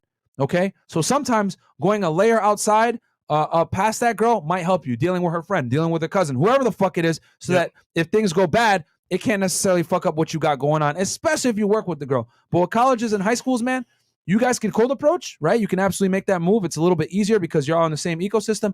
But the caveat to that is you lose a little bit of anonymity. So see, you get a positive, okay, you can approach, it's friendlier. But the negative is if it doesn't go well, y'all are in the same ecosystem, especially if it's a small school that it could fuck you up. But if it's a big school, let's say you go to fucking UConn or some shit, $30,000, $50,000 kids, 50,000 kids, whatever it is, it's a big school. A rejection isn't going to be that big of a deal. You know what I'm saying? Unless like y'all are, you know, a part of a sports team situation or athletes or, you know, your fraternity, sororities, whatever it is. But go ahead and approach, man. Don't overthink it. But those are just some things to keep in mind. Okay, $20 from Monster. Hi, Myron. You're Muslim, right? If you had a daughter, will she be allowed to have before marriage? Hiking in Joshua Tree in the middle of nowhere. Thought I asked. Shukran, bro. Have a what before marriage? I think he means have sex before marriage. No, man. Hell no. She cannot fornicate before marriage, bro. Young Capsule, $5. Advice for a homeschooled kid. I only approach guests at work. I'm a busboy. Bro, you gotta go, bro. Nah, gotta go up, brother. Dude. That's a little dangerous. Your circle, bro. You gotta. All they need up. is one complaint. You getting fired, bro. Yep. Ninja Watcher 372. Okay, $5. The Skippy episode was pure gold. Myron gave him that big brother talk. Yeah, man. We're gonna have him back as well. Yeah, we're gonna have Skippy back, guys. We are communicating with him, so don't worry. We're gonna coach him on the side. Chris Winchester, $20. I drive trucks making 6 figures a year, but I'm always working, so I have no time to work on game. Should I quit and go work a job with less hours, less money that'll allow me to work on my communication skills? Hell no, bro. Hell no, bro. Bro, make the money, bro. Make the purpose happen. Yeah, make the money. Think what it is, You're right? just making excuses, bro. When you are on the road and you should make a stop, use that interaction with all the people behind the front desk, people behind the counter, the people that are helping you stock stuff. Talk to them. Make that your communication interaction. Because if you don't, let's say you quit your job, right? You do get better with communication. Communication. Let's say you get better with communication, right? That being said, he'd start like crazy. But hold on. That being said, right? You just lost the money that's gonna help you progress in life. So I would just say work on the skills while you're on the job. When you can take a break, get off the truck, people inside the store, you know what I'm saying, behind the counter. Let that be the way you improve your skills. There you go. All right. We got let's see here. Alan Alik. If she says you're like a brother to me, do I give up? Yes, sir. That's pretty much good boy. Do it ASAP. Yeah, that's an L, my friend. That is definitely going to be a. And we did an episode how to get out the friend zone. We might do an updated one for 2021. But yeah, bro. If a girl ever tells you that, she's immediately dead to you. From that point, you no longer speak. Teleport out of there, bro. Yeah, man. You got to turn into Goku, my man. Get out of there as soon as possible. Yeah. Dorado Ace, $5. Why is it called RP instead of common sense for men? Calling it RP deteriorates the message and puts us in a community. So the reason why it's called RP is because, let's be honest, this type of information is not common at all. Yep. And the reason why we talk, like, because here's the thing, bro. The biggest mistake that you're gonna make is thinking that common sense is common. It's fucking not, bro. It really isn't, because most guys sleepwalk through life and sleepwalk when it comes to dealing with women. And a lot of guys are blue pill. Like, they just don't understand how women really operate. They don't understand the uncomfortable realities of intersexual dynamics, and they don't want to accept it. That's why I tell y'all, like, a lot of you guys come into the chat and ask, yo, my friend's about to marry a single mom, or my brother, I'm trying to wake him up, blah, blah, blah. I'm like, bro, nah, it's not going to work. Someone is not going to accept the RP until they're ready to accept it and they're looking for answers. You can't RP someone, bro. They need to experience the pain and come looking for it. Thing is, you can plant seeds into someone's life to show them a way, but you can't force them. You can't force a horse to drink water. You can't force somebody to take the RP. Very few guys, bro, are going to accept the RP without coming to it in pain.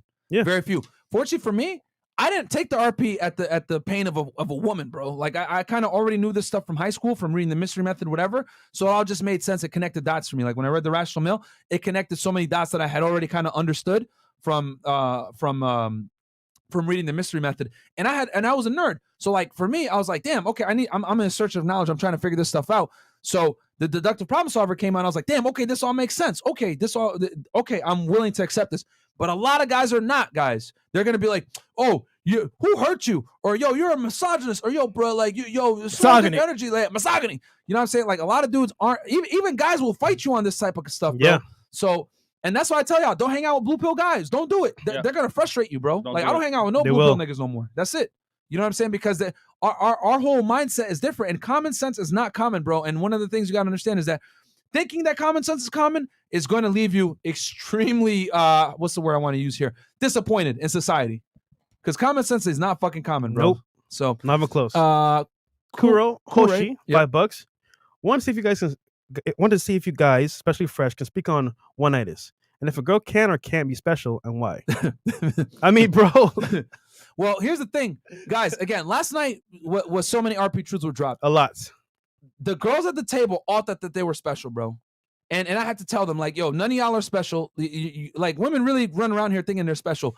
Last thing you want to do is make her feel special or let her think she's special. Your job, 99% of the time when you deal with modern day Western women, guys, is to knock her off her pedestal and bring her back to reality. I'm going to say that one more time for you motherfuckers.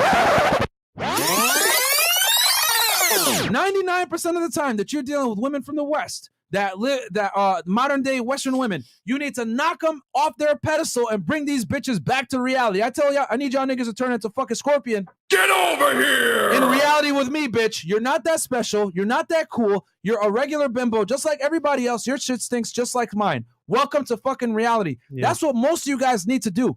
Bring these women back, reel them in, because a lot of girls think that they're special for nothing more than the fact that they're a fucking woman and they have long hair. Real 1000% talk. So do not sit there and pedestalize women, bro. Your job is to bring these chicks back into fucking reality most of the time. Okay?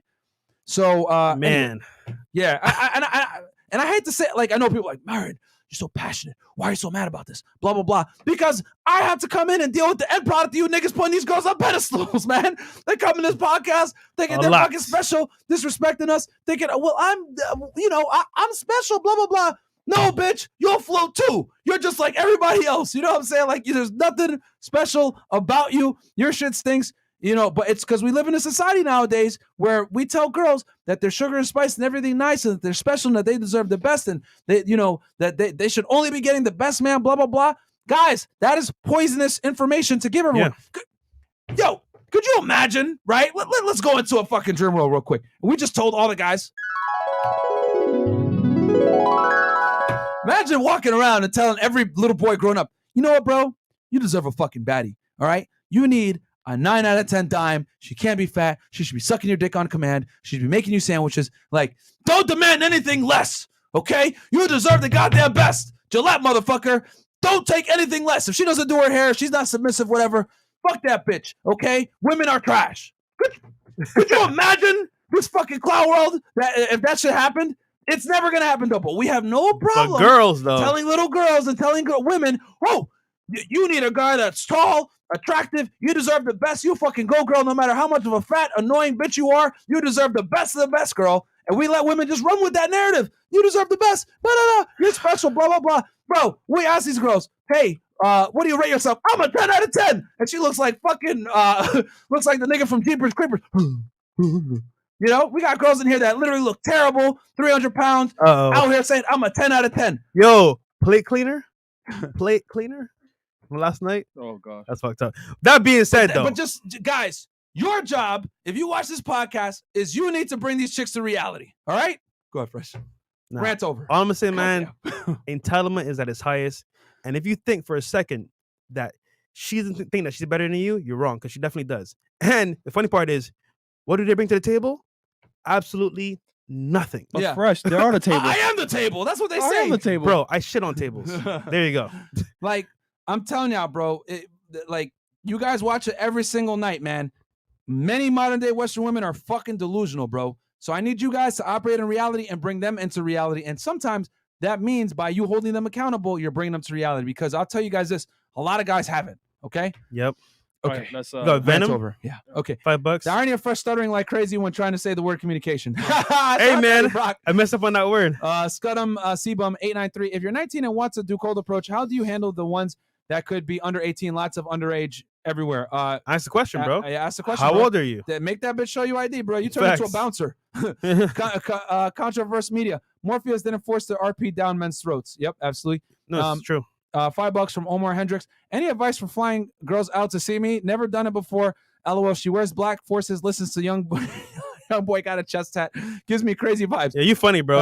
Yeah, you're we hilarious. got a whole Zoom call though on that actual topic. Yeah. How to fly girls out. It's I think it's us. Is it on Patreon? No, I don't think we did it. We did it, but it's the first day blueprint, but it's not on.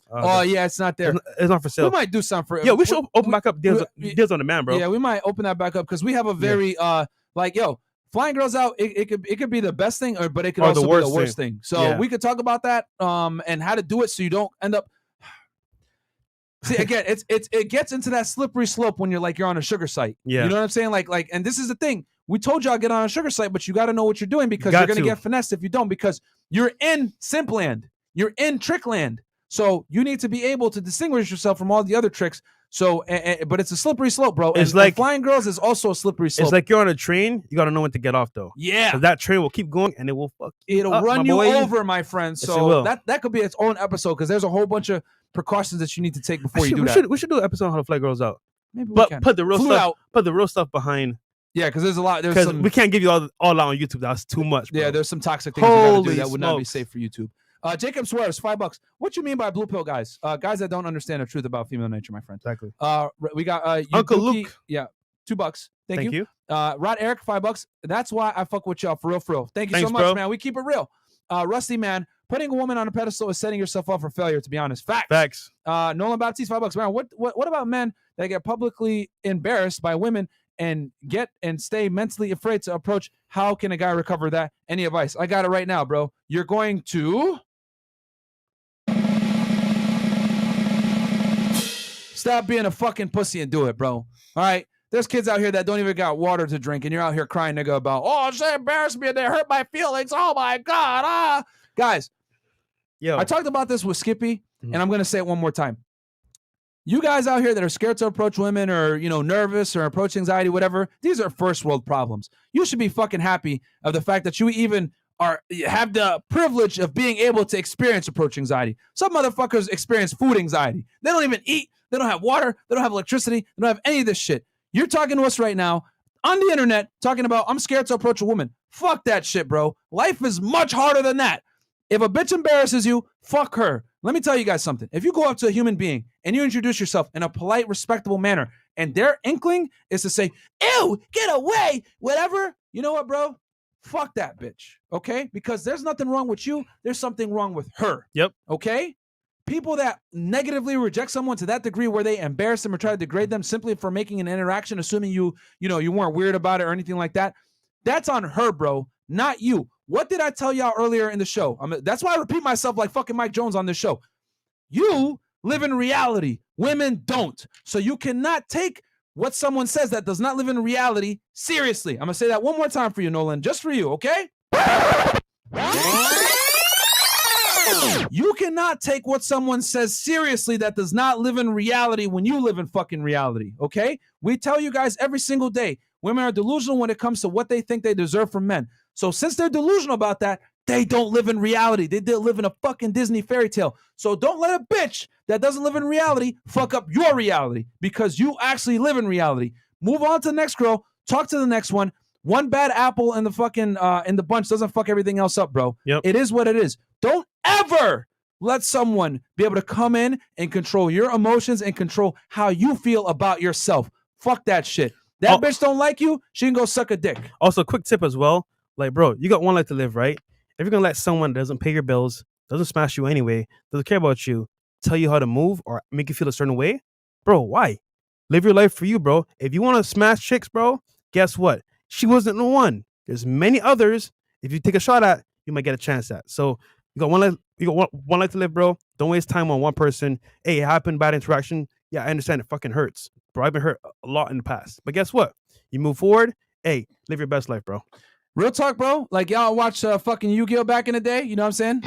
It's time to do. Real talk. These girls live in fucking Toon World, bro. Y'all niggas gotta play the game. Toonami. Not in Toon World, okay? You gotta play Yu-Gi-Oh for real, not in Toon World. All right. So, and remember, when you're in Toon World, all the Pokemon, or sorry, not the Pokemon, all the monsters get extra advantages, whatever it is when that Toon World card is in play.